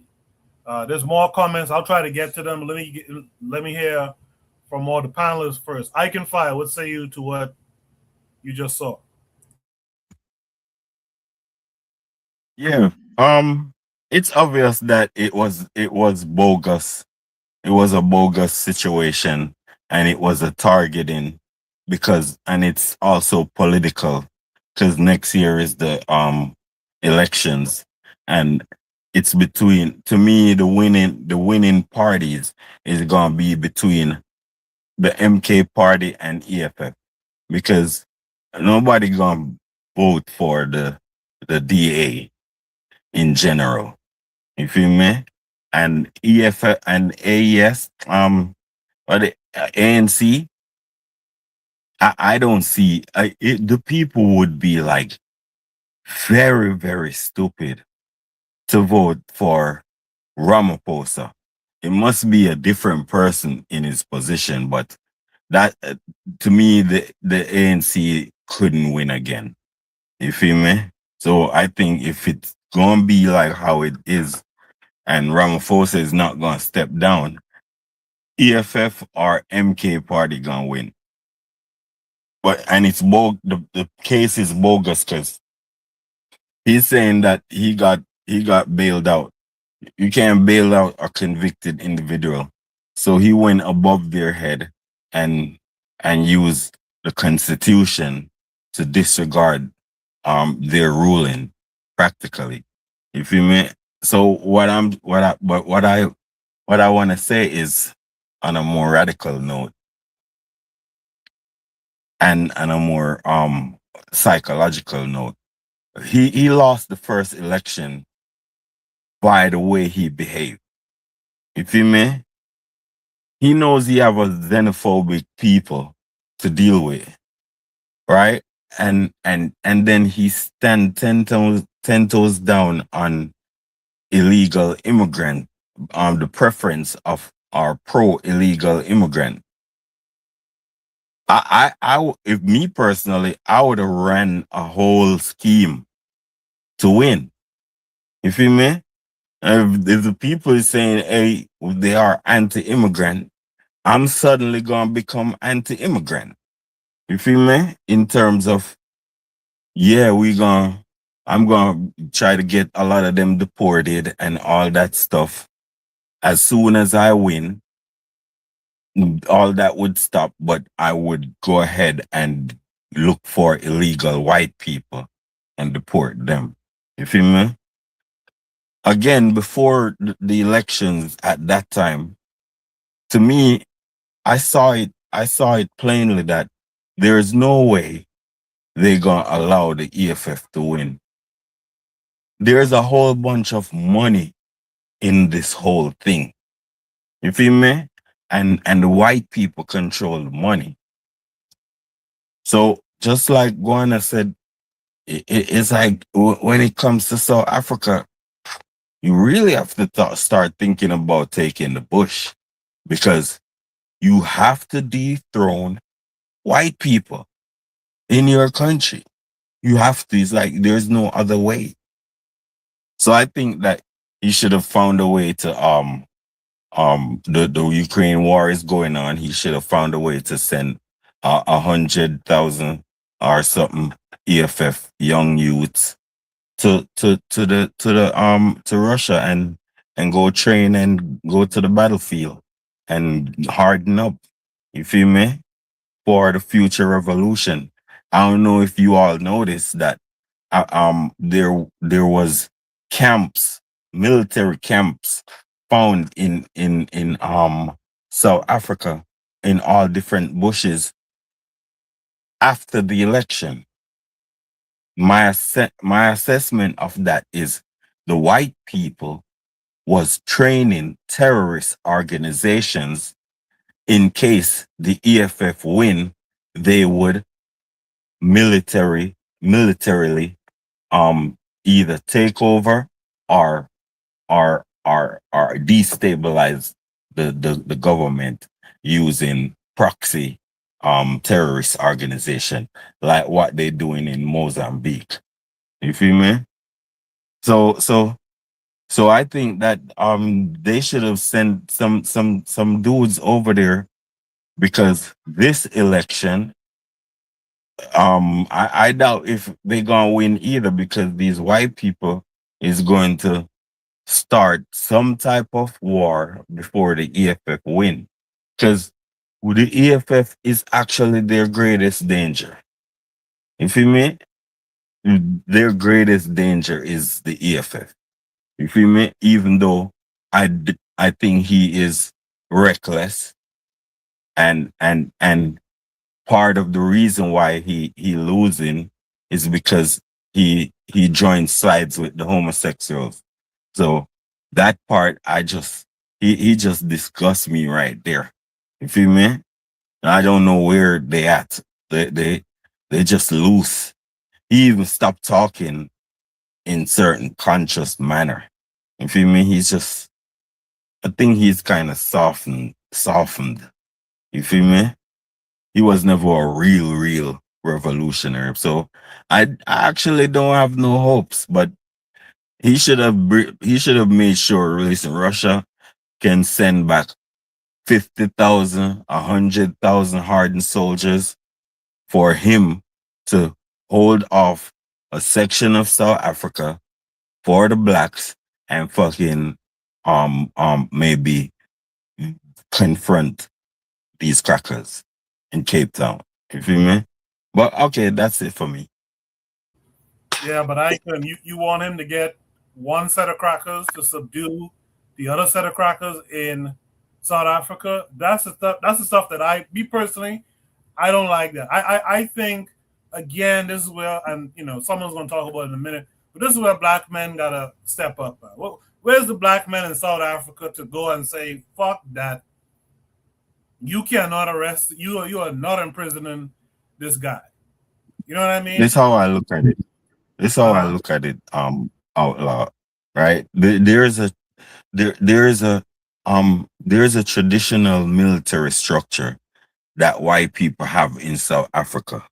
Don't business about whatever nobody says. All white people have pure guns in their house. They are they are sharpshooters. They are all of that. You can't deal with these people the old way. You have to deal with them on the same level that they're at. And not only that, when it comes to Russia, right? The reason why I totally respect Russia is nobody speaks Russian.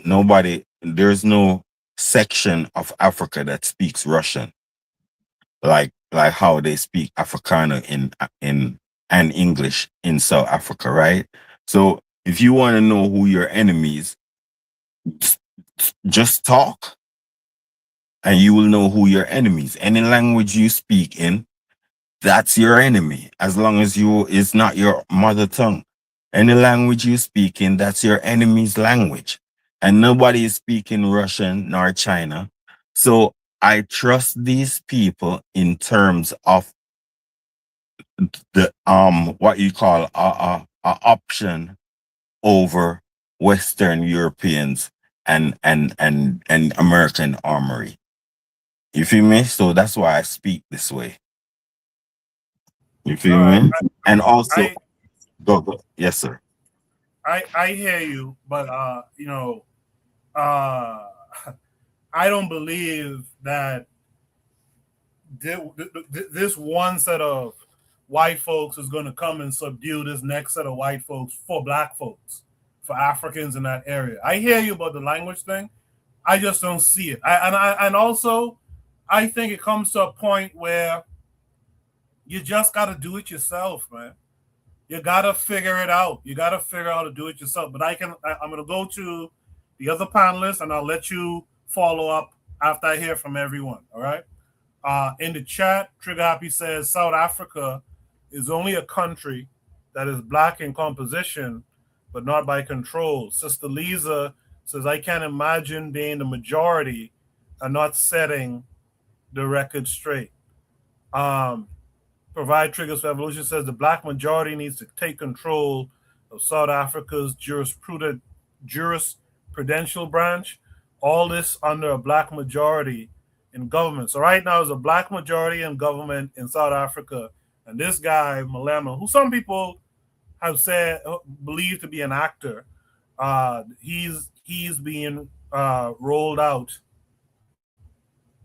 Uh, he's being rolled out into court and sentenced to 5 years. With that said, Sister Cheryl, what would you like to say about this? Oh Lord. Like, oh, do you know where to start? First of all, I do want to just shout out Malema because Malema is one of the only people on the African continent that's actively calling out white supremacy. Like he's like, put your foot on their necks type energy. Like he is that energy. He has some flaws here and there, but he is that energy that South Africa needs, apparently. I don't know too much about South Africa, and I'm being ignorant here, except for what I see when I be looking at Netflix and I see the movies and stuff like that. And I know about apartheid, I know about all of that, I know about all those things. But in terms of what's going on there right now, I don't know. I don't know everything. But what I do know is uh he's that energy. He is that, he stands up. He is literally he's a real Pan Africanist. Like he's standing up for black people everywhere. And the African Americans, Caribbeans, he see black people as black people. And that's, for me, that's very rare that a person, especially coming out Yes. of the continent, especially. So I give him his props on that. Now, the brother, he brought up something about Malema being an ally with the I didn't know that with the LGBT thing. My husband said something about that. I was just like, whoa, I didn't know that. That's a problem. Um, but also we got to take everything into account, everything that's going on right now. And someone said the elections are coming up, so um, they're looking to keep him quiet. They're looking to silence him, right? Because you got to remember, yeah, white people only make up the Boers there or whatever they are. They only make up what 7% of the population. They're like 83% of the population or something. Black people make up like this. There is no reason that nobody should have stood, that no black person should have stood up for this man. I don't. It doesn't. Listen. This is South Africa. It's 82% African black. You got Zulus, you got Sosa, you got all these freaking tribes there, and you got all these African people there. You telling me no one stood up? This like what is going on? No one has any outrage. Go in the prison. That's why they need his energy, and that's why they put him up for 5 years. Forget about, oh well, if he's breaking the law, well, technically it's his fault. You know what? Black people can't just stand on the sidelines and just be like, oh, let me just follow all the rules. Let me just be so good, and the white people will leave me alone. No, we can't keep doing that. This is their land. This is not the Boers' land.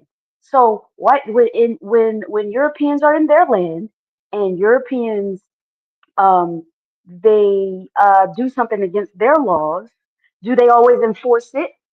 Absolutely not.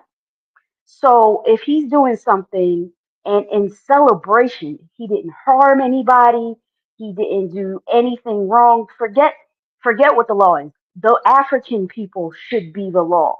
He didn't do anything wrong to anybody. Okay, no harm, no violence came to anybody. He was just celebrating.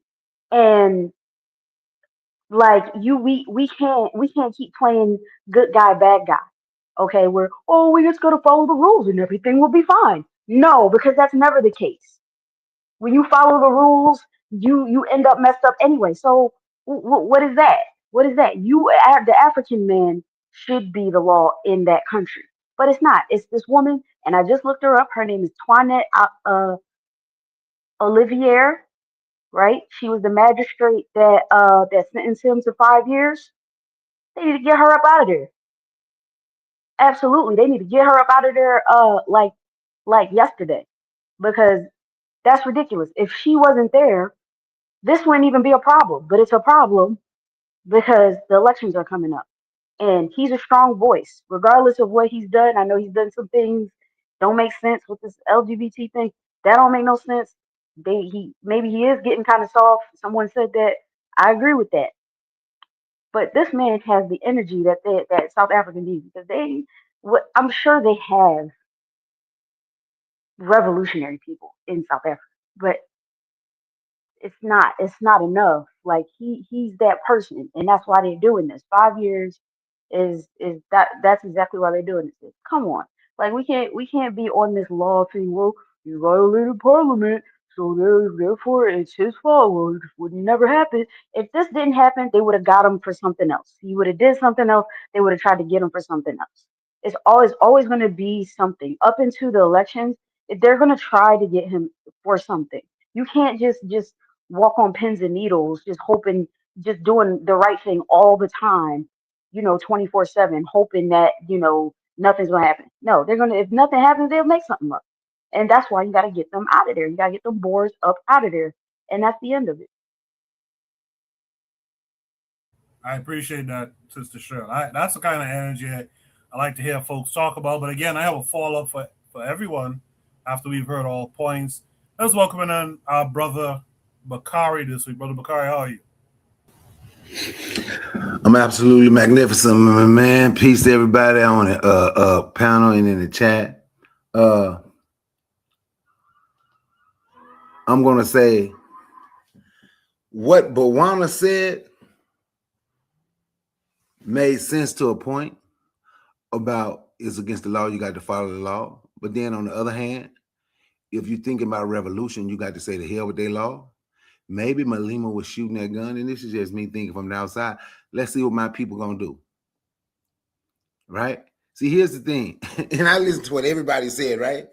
See, I'm not looking for no damn Russian or Chinese ally when you ain't got that. When we act like we don't have the sense God gave a goat to ally with ourselves first, but we want some outside to come fix you. There's no way Malema should be imprisoned, regardless of what they said. There's no way. See, I ain't even got to look for the white boy. I heard Koku say that. Ain't nobody said nothing about the white boy that gave the gun. You're right. But I ain't even got to worry about the white boy that gave the gun. What about all those black people? They let them snatch up Nelson Mandela. Stephen Biko was in South Africa, right? Yes, sir. And now Julius Malema. What's the difference in them now? The difference in what they do over there to black folk and what they do over here to black folk is over there we're the huge majority. Over here, we're not. But still, around the world, look what they can do to us. Do y'all remember that it don't make a difference who it is?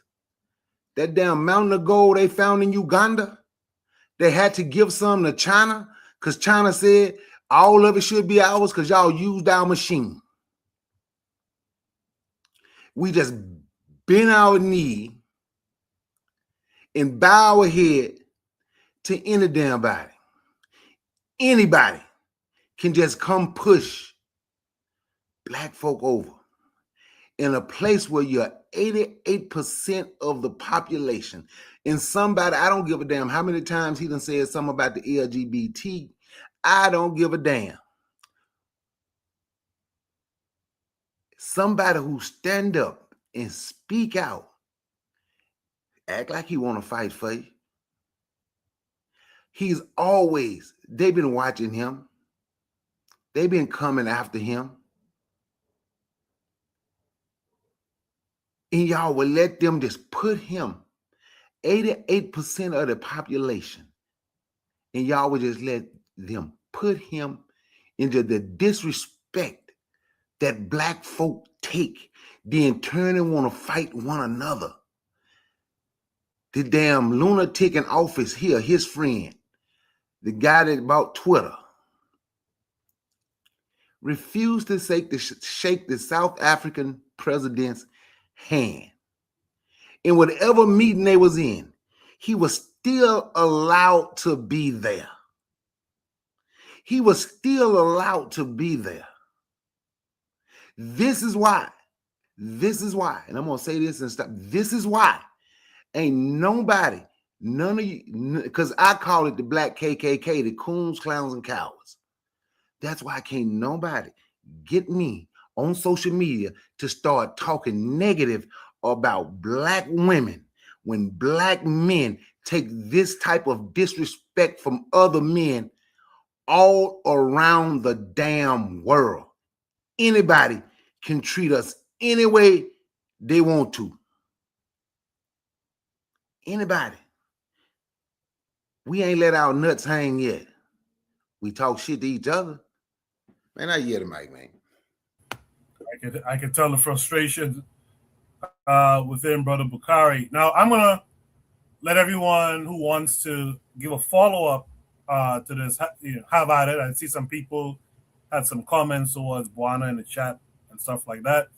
But, as Gaviites, Gavi once said himself, and you guys tell me in your responses if you agree or disagree, Gavi said that we should respect the laws of the land. Is this a case where we disagree with Gavi, or do we agree with Gavi in this manner? I'm going to let Buana go first because a lot of the comments was directed towards him, but I know Aiken has stuff to add after probably Bukhari and Sister Cheryl. So Buana, go ahead. Yeah, it's not an issue of respecting the law or whatever. When Nelson Mandela came to office, they decided to go to a vote. Nelson Mandela said he wanted a rainbow nation. A rainbow nation included white people to live inside of that nation, Indian people to live inside that nation, and a majority of black people live in that nation. So it turned from a white law or white laws of the country, which many of them they got rid of in terms of apartheid, to the country was a rainbow nation. The white people didn't decide that. The black people decided to have a society like that. The black people. Julius Malema is a parliamentarian. Parliamentarian, what do? They create laws and they say, we don't want these laws. If you want to live in this society without certain laws being on the books, you go before you bring a bill to parliament and you get rid of that law. So you could shoot as many AK-47s in the air as you wish to. Julius Malema participates in the making of laws as a parliamentarian. If you don't want that law there, then get rid of it. If you don't want to follow the laws and rules of your country, don't sit in parliament. Because if you sit in parliament, you're agreeing to be subject to the laws of that nation. You're agreeing to it. If you want to be a revolutionary and upset the apple cart and change the nation or whatever, you go to the bush and say, we don't like the parliamentarian system. We don't like the laws and rules of South Africa. Therefore, we're going to create another kind of situation here. You can't have it both ways as a parliamentarian, sitting in parliament, agreeing to the laws of a country, and then being a revolutionary on Friday and say, oh, we're going to act like this and we're going to do whatever the hell we want to do. It doesn't work that way. Jacob Zuma, the former president of South Africa, was sent to prison because of the corruption he was doing inside South Africa. He was breaking the laws of the country. He wasn't breaking the white laws or the black laws. He was breaking South African laws. So he went to jail because of the crimes he was committing in South Africa. If people don't want law and order in their society, fine. Get rid of it. Fight against it. Be a revolutionary.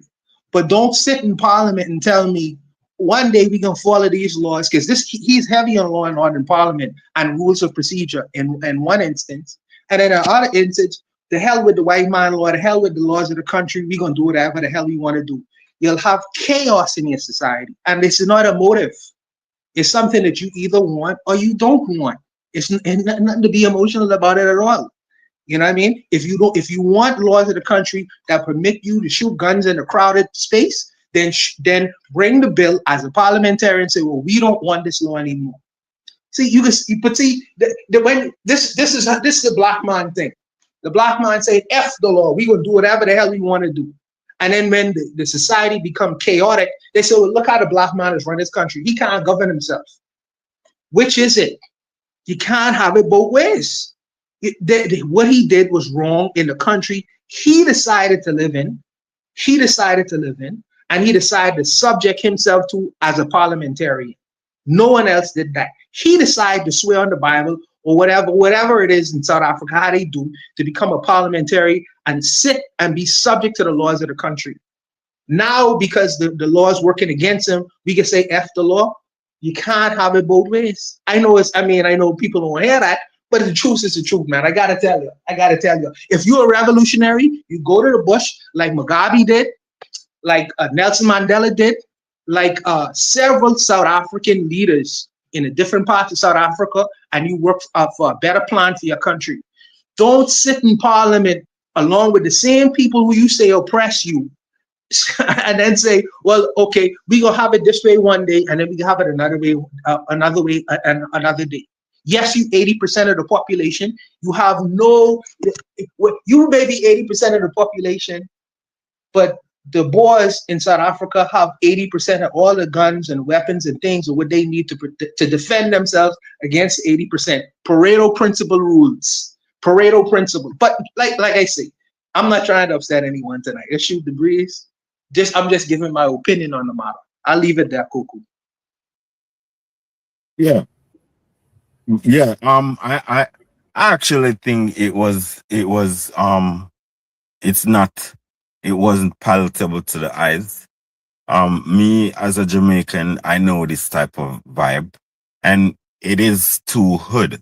It is kind of hood. It's not a representation of what he does, and he should be more mature enough not to do something like that. Of course, as I said, it was a botch process, because he found loopholes around it, but he shouldn't have got himself in that position anyway as a politician. You feel me? And also, even for the revolution, more decorum could be upholded because of the security of the revolution. You feel me? And him what you'd call compromising himself like that, it stains his diplomacy. You feel me? And I didn't like that, but it shouldn't be such a gross charge for his status. You feel me? But anyway, as I said, this to put a positive spin on it, he's not going to get locked up. I don't see it. He spoke, and he said that, hey, we're gonna go on the EFF mission, and so I there's hope still. You feel me? I think he needs to take things more serious and more revolutionary, because to me he's getting soft, and he's getting what you'd call overwhelmed by the onslaught of evil. You feel me? Such as he got caught up in it. You feel me? How you have a white man handing you a pistol in the crowd of your own people. It's like who are your friends? What are you doing behind the cameras? Are you and white people so much friends that he be handing you pistols? It's like, what kind of people are we dealing with, man? Feel me? And that's how I look at it. Like, these people are not serious. They're not really. They should have their own black space where it's like no whites allowed. You feel me? in that place. It's like, and it's crazy in South Africa. I don't want to. I want to. I personally on YouTube, anything called South Africa and right now Nigeria, I skip it. Don't want to hear nothing about none of the two of them. None of them. Don't want to hear nothing. You feel me? It's like hopeless. Both of them. That's how I see those two countries. That's it for Um, me. in the chat, thank you for that. I can find the chat. Trigger Happy responding to my Gavi question says in white man land, you need to be as quiet as a mouse as much as you can. Now, if we're being honest, the white man law got Gavi anyways, so this should also be considered. He goes on to say, I think there's something to say about maneuvering the law and being technical and precise, but understand that they will get you for even sneezing. That's how much they will manipulate. Real Black Gentleman says, I'm a rebel. Um, Soul Rebel, Little Bob Marley. Um, Provide Triggers asks a question. Are we then justifying the FBI's neutralization of the Black Panther Party because they carried guns for self-defense? Lord of Slaughter says he's not a rebel, he's a renegade. What else? What else was that? Earlier, Sister Liza, I hope I'm saying that right. She mentioned that if FBAs had the majority, right, or she called it ethnic Americans had the majority, there'll be some straightening out. And I think that's kind of the frustration is you black folks are the majority. Just say hell, just say hell no to that and push back, fight back. As Buana would have said in the past, throw the stone.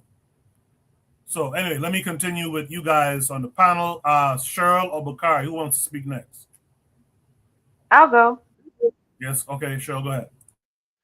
So I just want to say something I didn't say earlier that kind of concerned me. And like, okay, so someone, I think Barnes said something about Mandela going to the bush and being revolutionary. That's a negative. He was a, you can't be a revolutionary and an integrationist. And I think that Malema, just from what I was listening to, he sounded like he was a little soft shoe. He was like, he was soft shoeing a little bit for the white woman. He was just like, oh, well, she doesn't, there's so many words. He said, she don't understand the law and something about he was just making excuses for her. I'm like, I don't know if I heard that right. I don't know. It sounded like he was kind of like, well, she doesn't know, so that's why we have to teach them. No, no, that's civil. That's like that's integrationist talk to me. Like I don't know. Honestly, I don't know where he's standing. His politics. He speaks up for black people, and that's great. Like I'm always gonna like big up him for that. But like was it Ecan Fire? Like I think he hit the nail on the head with this one. You gotta look at people's politics, and if they're into uh defending people, talking about oh they just didn't know any better. Oh the boys, oh they just didn't know any better. No, no, that's what we be. That's what integration is. Black people do over here in America. Well, black people, the white people, they just don't know any better. We have to teach them. They don't need to be taught nothing. Okay, if you are the majority in your country, you choose what laws will be enforced and what laws will not be. I mean, every country does that. Like I'm tired of people expecting black people to be like have the moral high ground all the time. I'm so sick of that. Oh, we always have to follow the rules exactly as they're written. When you're the majority in your country and you see that something is not right, when you see this board trying to give him 5 years, you speak up and you say something. It doesn't matter what kind of law is put in place. You're the majority, and the same goes for America. When white people choose all the time what laws they want to enforce, it doesn't matter if they did something wrong. It doesn't matter if the white boy ran up into the church and shot nine black people.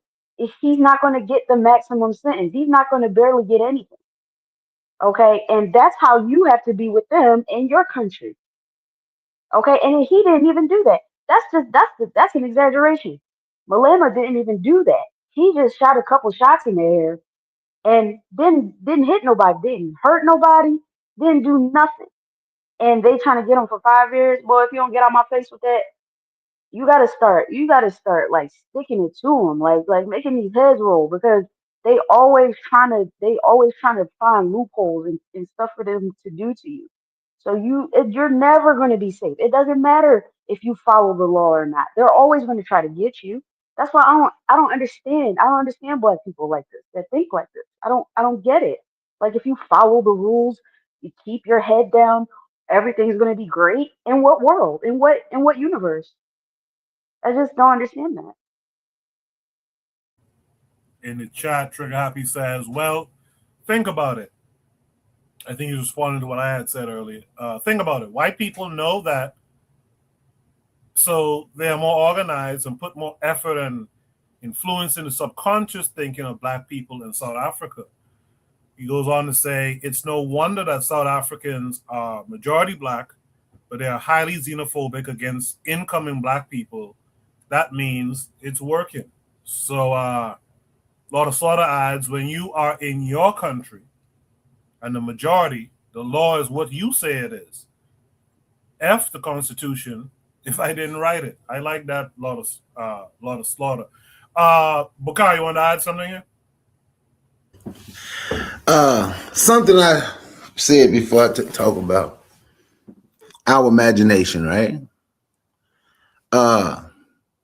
Can you imagine yourself winning? Can you imagine yourself being a revolutionary without saying but? I watched the movie. I think I was talking to you about this, Coco. I watched the movie Dead President. I know I've seen it several times, but I watched it again about a month ago. It's a made-up movie. Your imagination.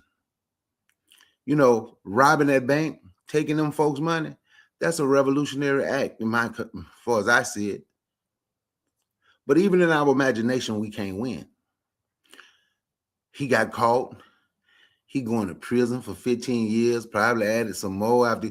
Even in our imagination, we don't win. So if you can't even create a scenario where you win in your imagination, how can we win in real life?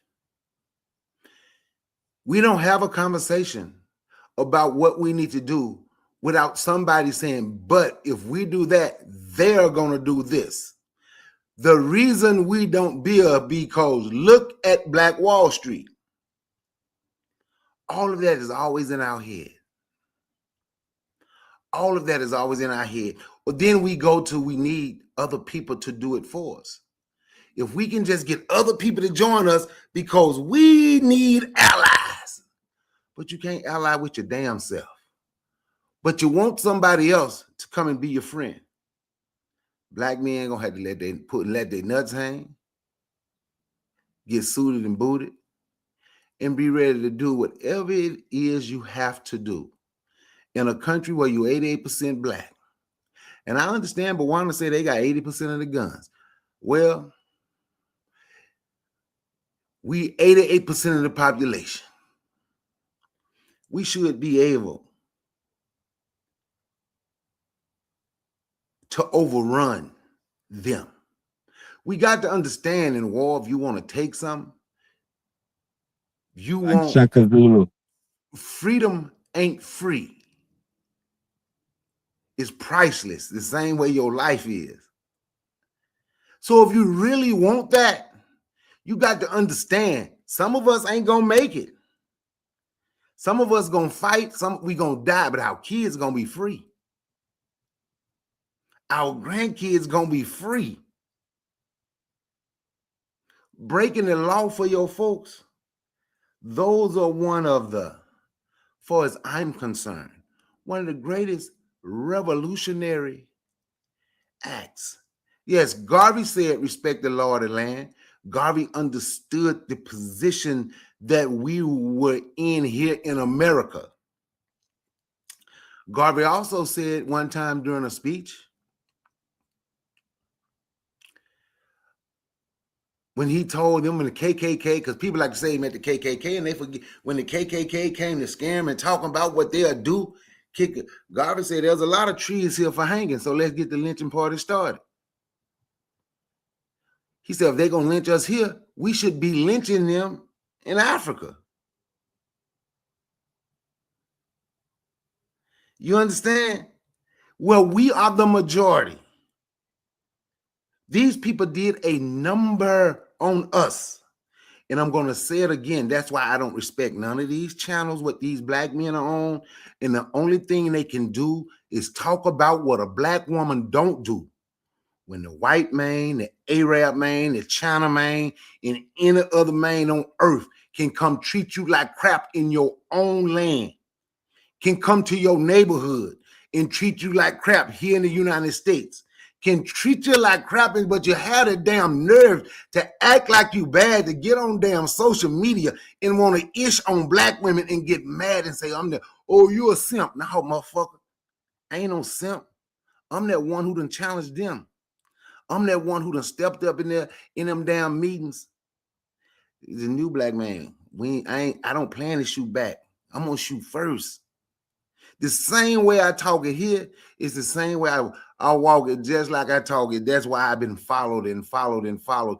That's why they followed me every day for a year. Start messing with my kids. The same thing I say.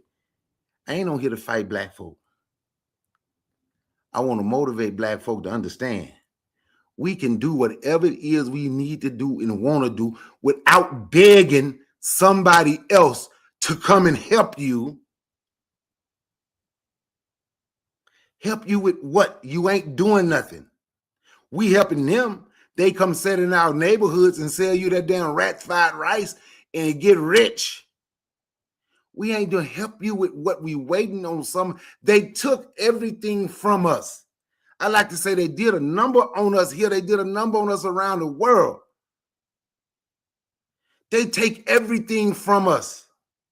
They took our damn minds. As much as I love and respect Garvey, I'll say the greatest leader ever walked the face of the earth. That's what I say, right? He said they can shackle the hands of men, they can shackle the legs of men, they can shackle the bodies of men, but they can't shackle the mind of men. I'd be damned if they have not shackled the mind of black African men. So I'm going to tell you again, but Wanda, you was right about what you said.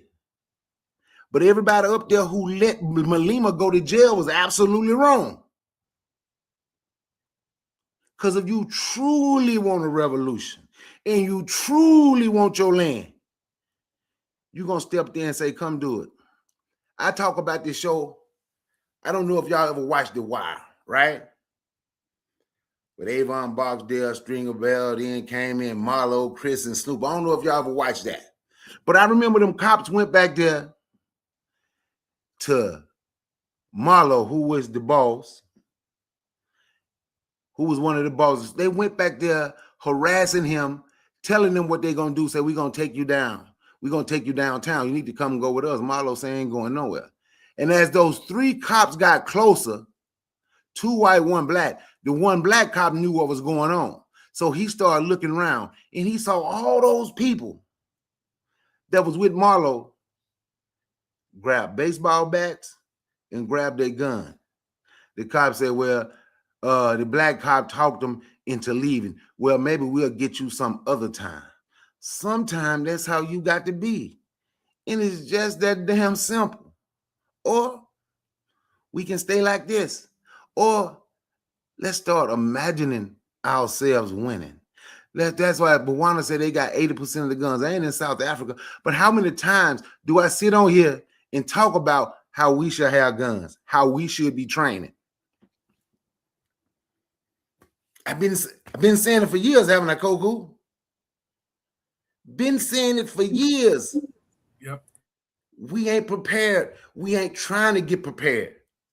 The only people we prepared to fight is one another. And some of y'all only prepared to fight black women. On that note, I yield the mic.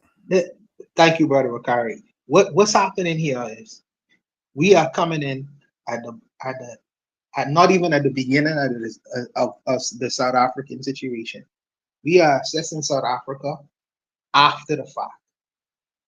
South Africa was a country that had many revolutionaries in it who eventually did fight a war against the Boers in South Africa.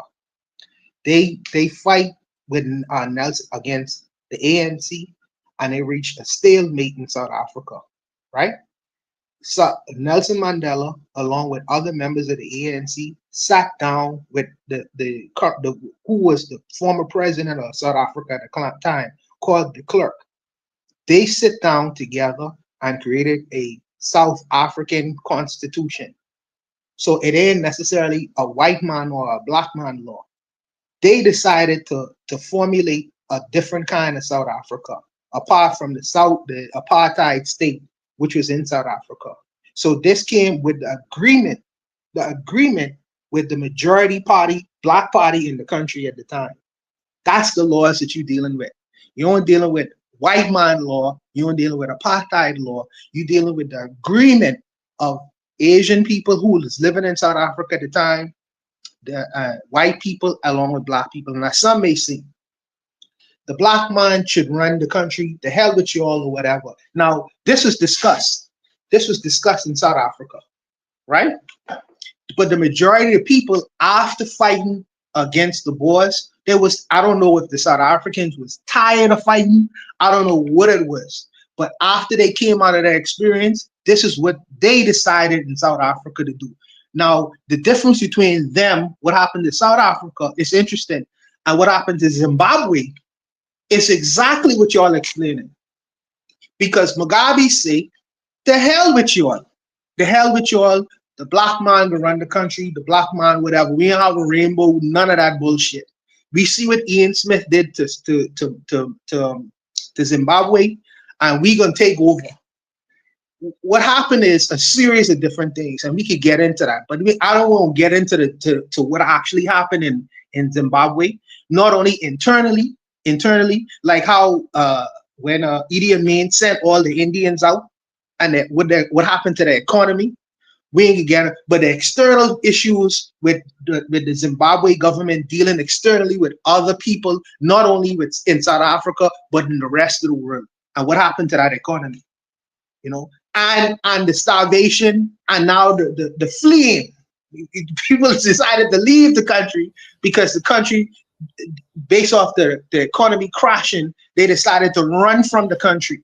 Now, I agree with you all, brothers and sisters. The question becomes, what was the black people doing prior to colonialism?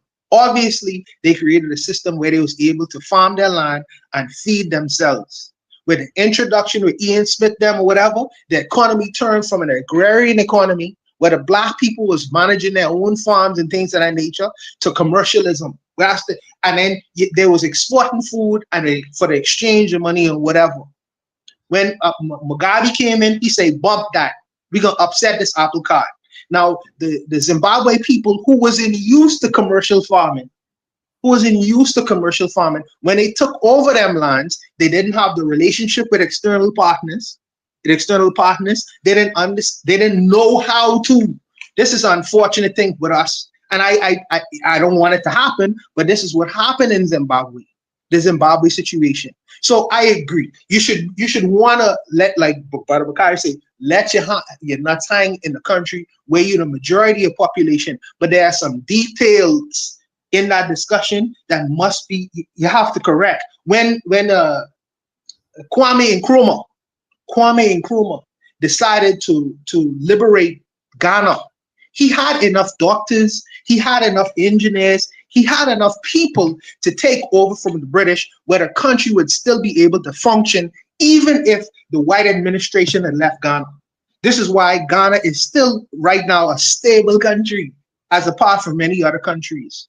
There are some details that I don't want to jump and I don't want to get into the weeds. I'm just saying that I agree with you all where you all looking at the situation. South Africa is a little bit of a different scenario. It's a little bit of different scenario, and I don't want to have this discussion coming in at the tail end, trying to say, well, what is happening here? Why these things ain't happening? Why these things ain't happening? Why is this man being judged by this white judge? Even though there are many black judges in South Africa as well, who probably would have given Julius Malema the same kind of sentence, because they have laws in their country. But needless to say, like I say, I don't want to get into the weeds.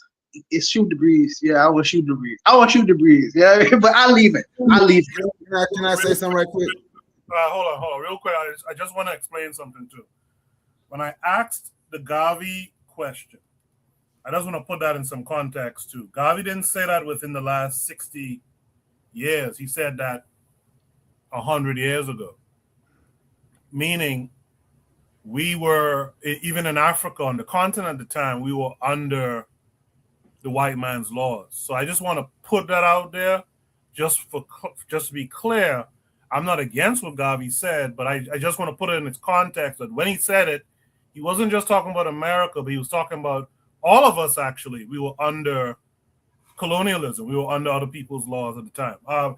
Bakari, but before Bakari goes, real quick, I have another topic here I wanted to discuss. Do you guys want to do one more topic after Bakari speaks? I'll take that as a no. Bakari, go ahead. Well, what I wanted to say, when I was listening to Bawana, and he mentioned Zimbabwe, and he said the farmers in Zimbabwe didn't have the external connections, right? And I won't disagree with that, but I'm going to show you what they did. If people go back and look and see how Robert Mugabe was offering African-American farmers to come to Zimbabwe and pay them to teach the people to farm because they took everything from us. What they did was they put, sanctions on Zimbabwe, and no one would trade with them until they give the land back to the rightful owners. They said the white folks was the rightful owner, right, of the land. Now, this goes to my point. They put sanctions on you, and I know a lot of people stroke China and Russia. Where were they to come and partner and say, we will buy your produce, we can work with you? They'll never know we're around unless they can get some out the deal. You'll never have an ally if you can't look at people that look like you and say, you're my ally. See, the sanctions would not bother no African nation, no black African nation, if the black African nation said what Mugabe said. When Mugabe said they put sanctions on us, if we of black people in Africa, if black countries in Africa start to work with one another, we don't need them. They need us. And what happened, the economy and everything got so bad. When I say these people are in it for themselves, all of a sudden, now here come Russia. Because he was also offering diamond mines to African Americans at a much cheaper price than he was offering. When Russia came in, because no African Americans came and bought them. Now, everything I'm saying was all on YouTube, and I'm talking about you could hear him saying it, not what someone else was saying, right? They were putting it on YouTube. So then all of a sudden, Russia come in. They weren't there to help. They came in and say, let us buy some diamond mines. So then they have to tell Russia, you can buy diamond mines, but this, the way the rules is going to have to be, the way you're going to have to pay the people, our people, 80% of the people that was in the diamond mines had to be Zimbabwean. You could not bring Russian people here because that's what they were trying to do. Zimbabweans had to be the supervisors. They had to be all that. But my point, I went through all that, but my point is, Nigeria should have looked at Zimbabwe and said, you know what, we'll work with you. Ghana should have looked at Zimbabwe and said, you know what, we'll work with you. Every African nation.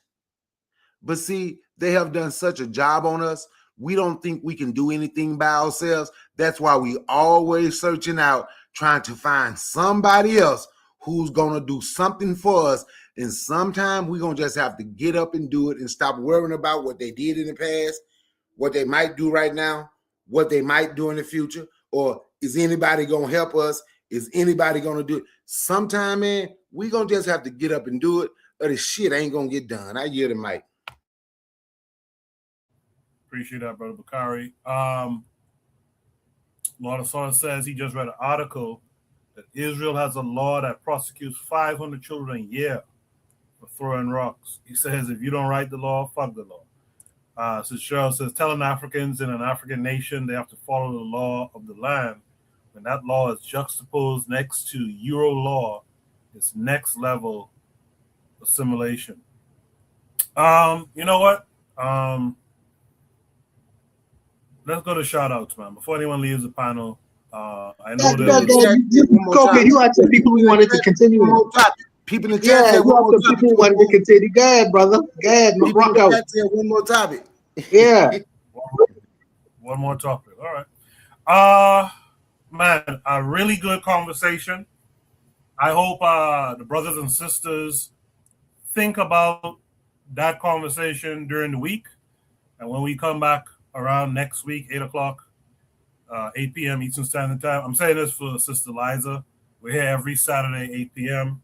Eastern Standard Time, 8 to 11. Make sure to join us. But during the week, man, I want us to think about this stuff and come back with, with follow-ups, But in the meantime, the folks asked for another topic. Let's do another topic. Should be topic number 4, the last topic of the night. The immigrants are taking away the citizenship of the British. Wild. This comes with a link that's going to take us to YouTube. Let me make sure you guys can see my screen. It's taking a little minute, but it's coming. All right, you guys can see my screen. We'll watch the video. It's a short one. We'll watch it, and then we'll discuss it. Malik, words of wisdom there from Germany, a pretty difficult place to oppose the government of the day, although not any more difficult than my own country of Britain. Hence my exile, hence the extraordinary decision that I just read about today. I'm trying to get him on the show on Sunday, of a former British police officer, 11 years in the British police, fell in love with a Russian woman, moved to St. Petersburg, works for Zenit St. Petersburg, the top football club in the Russian Federation, who's just had his nationality taken away from him.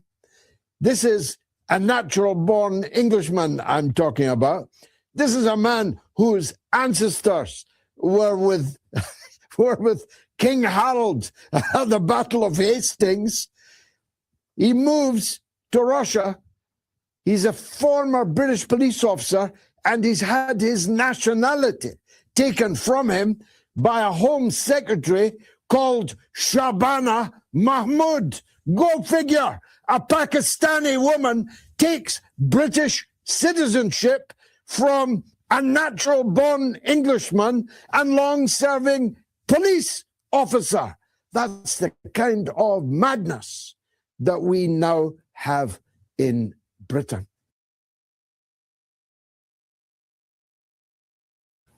Interesting. That video is titled A Pakistani Woman Removes the Citizenship of a Natural-Born Englishman. Let me just go right down the line. Sister Cheryl, what say you? I'm laughing out loud. I think it's hilarious. But on a serious note, like from a British standpoint, I can see how that can be concerning. But I mean, does Britain have a military? Like, where is that though? Like, if you're that concerned, what where's your military? So I mean, I don't know, can they defend themselves? Like, what? That's a real question. Like, what if someone is coming into your country And there's an excess amount of people coming into the country that don't align with your race or your culture, and they're taking it over. You can't really blame them because you're letting them do it, right? So I mean, hey, you're not enforcing anything. It's quote unquote your country. This is supposed to be part of Europe. This is Britain. Like, what y'all doing, Britain? What you doing? And also, I sometimes I think immigrants believe more in Western countries than the people who live there, than the like this is like a perfect example. Like anytime you hear about education, anytime you hear immigrants, or even just regular any black people, any immigrants, period. Not we're not even just talking about just black people, like immigrants, period. When you hear them talking about prestigious schools, when you hear them talking about the best place to make a living, they always talk about Western nations, right? That's and I think in that sense they believe more in those places than the people who live there. Because how are you not believing enough in your own place, the place that you come from? How are we not? How are and I understand how. I'm not asking how because I don't know, but I'm just saying just to pose it to everybody in the chat. Like we really have a sickness to where we think their stuff is better than our own. And if we just stay and we were collectivists and we went back to our own nations and we built them up and we supported people who did it, if we were not able to do it in that present time, then we definitely would have the upper hand. But we believe in their stuff. We don't believe we can we can succeed without them. And so I think that's why you get stuff like this. And then, well, he was talking about specifically a Pakistani person, and maybe they're Muslim. I've heard about the Muslim takeover of Europe, of certain European countries. So maybe that part is a little different because when they come, they bring everything with them that out of there's the year the Christians and the Muslims, they've been going back and forth for years. So maybe it has something to do with that. But just immigrants in general, we like not we, I'm not an immigrant, but black people tend to think that their stuff is better than ours. And the same thing in America, where you think the Catholic schools, you think the private schools are better than what you can teach your own child. And we just all around, we just all think that their stuff is better. So we just run off to their country. But this particular problem that they're having, that's their fault. That's Britain's fault. Wholly. That's they got issues over there. I don't know what they're going through, but that's their problem. If it's that much of a problem, you would put your military in place, and you're not doing that. So there's no reason for them to complain. Appreciate that, Sister Cheryl, in the chat. Sister Liza says, I think this is very sad. They allowed a group of downtrodden people into the system for betterment. Then they double cross you. That's why their homelands are not safe and untrustworthy. Sad. A lot of slaughter said imperialism is hidden, but it's the real spine of the perceived economic wealth. He then says they mask the imperialism with religious bullshit. I appreciate those comments. Keep them coming as we get through this last topic tonight. Burbakari, what say you? I remember I was listening to the great Dr. John Henry Clark one time, and he was talking about Gaddafi. And he felt about Gaddafi the way I felt. He let you know he ain't like Gaddafi. But what he said, what Gaddafi said that he agreed with was, he said Gaddafi was the first one who started, said that's who was starting the Muslim takeover of England. Say he said it out loud. When you go into these countries in Europe, because most of them were going to England, when you go into these countries in Europe, you get education. You don't marry their women. You keep you a Muslim family. If you don't come back home. You have joined the other side.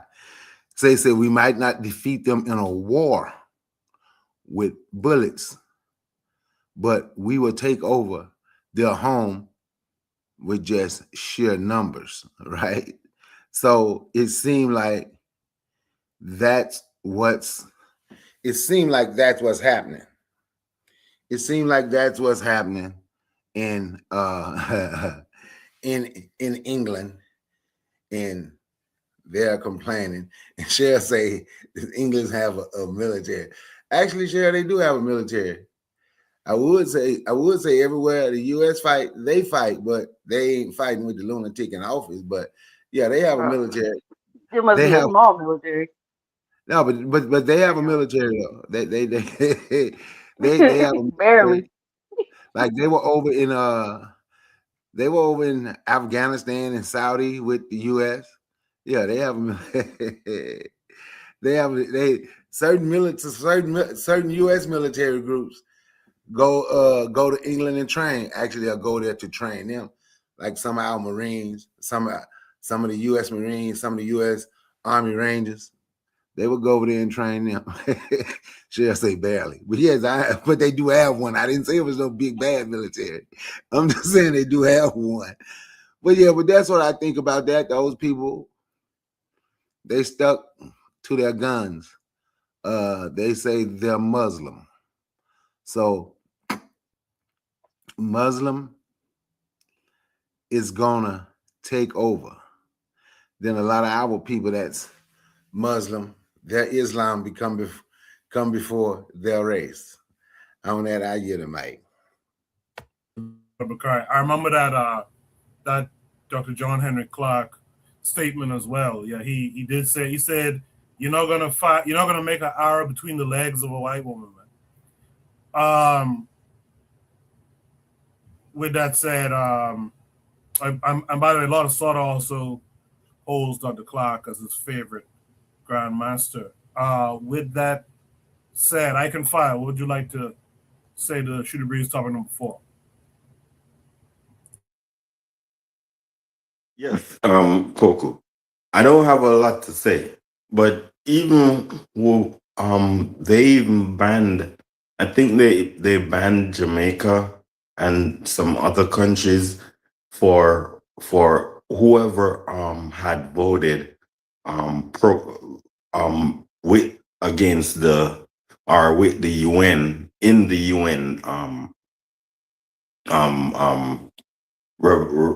whatever, you feel me? So they said they are banning, and I don't know who the foreign minister is. I think he the foreign minister. He was a whole Sri Lanka dude. He's from Sri Lanka, and he's saying that him or I don't know, the UK is banning Jamaicans from getting visas or whoever was associated with the UN resolution. You feel me? The one that just the other day. So yeah, they have. I don't think they have nobody left over there. I actually don't think they can even decline the process that's going on, right? They ain't nobody over there. They all dying out. You feel me? I think it's less than 400,000 white people in Europe, and half of them, or more than half of them, is over 45. They're all dying out, goddamn it, and they're the ones who killing themselves because of greed. They don't want to share with their children, so they kill the children. That's it for me. Good night, my people, and respect to Miss Cheryl, respect to Guana, respect to my big brother Bukari, no, my little brother Bukari, you feel me? And respect to Coco. Appreciate that. I can fire. With all that said, Buano, what would you like to say to all of it? Yeah, I have a mischievous question. So they tell me that the South Africa is majority black, so they should define the rules.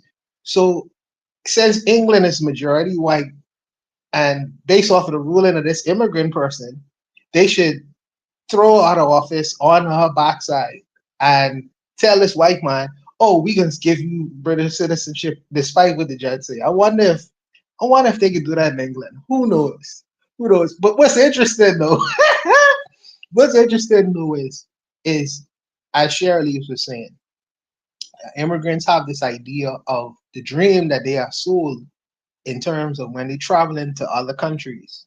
They have this dream and they become the dream.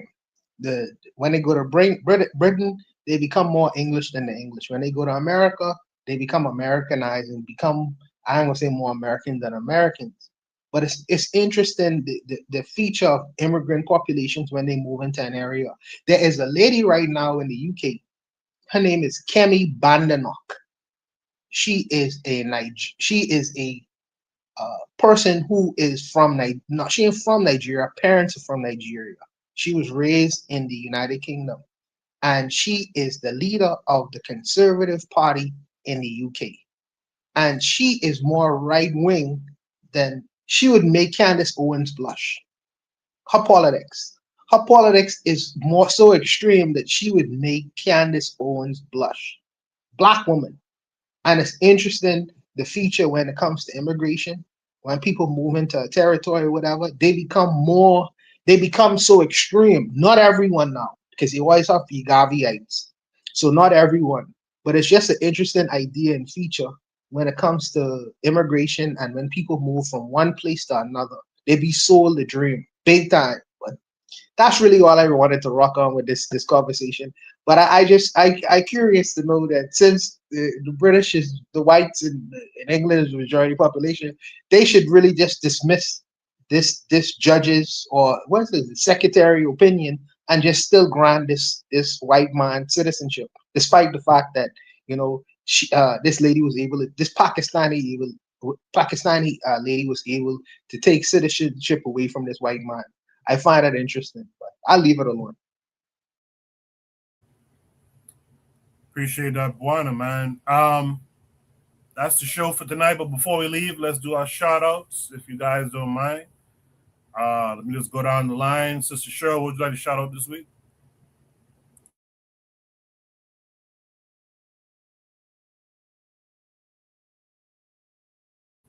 Sister Cheryl probably stepped away.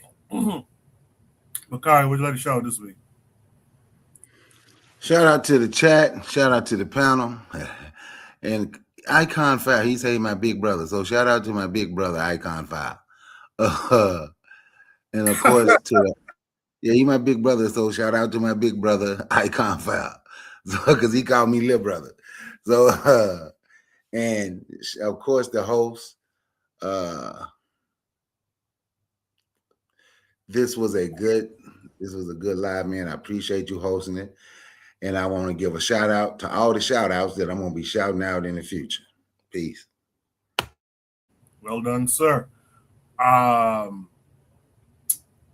what would you like to shout out this week, brother?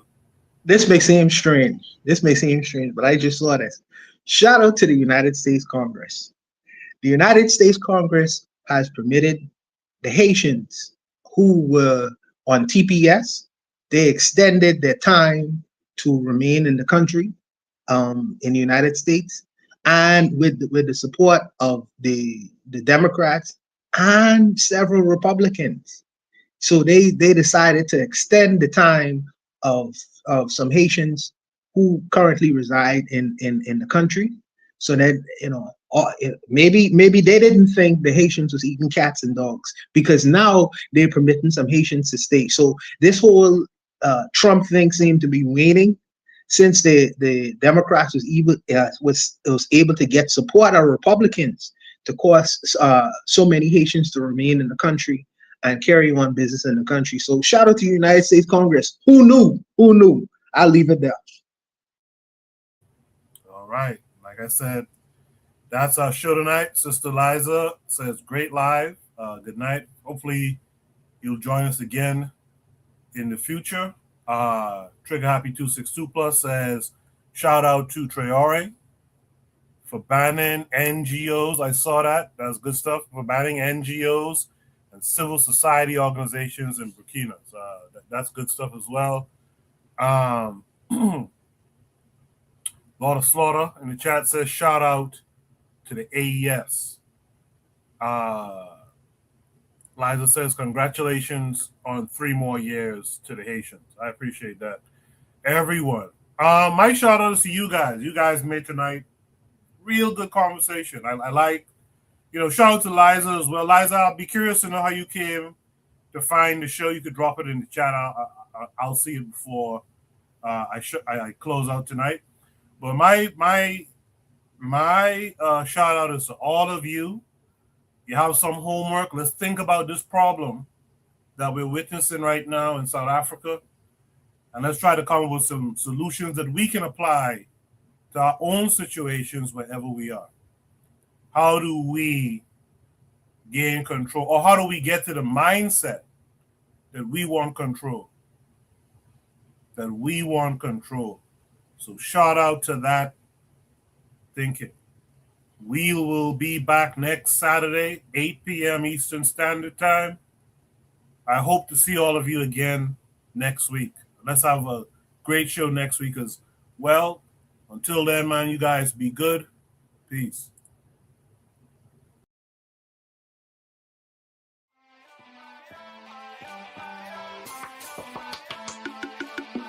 Thanks for listening to the Bitter Medicine Podcast with your host, Koku. If you like what you just heard, we hope you pass along our web address, bittermedicineblogs.com, to your friends and colleagues, and share our show to all your social media. Be sure to check out our archive section on our website for previous podcasts. This has been a KWAZ radio production. Join us next time for another session of the Bitter Medicine Podcast. Follow us on Facebook at Bitter Medicine Show, Twitter, Bitter Meds, Tumblr, Bitter Meds, Instagram, Bitter Medicine.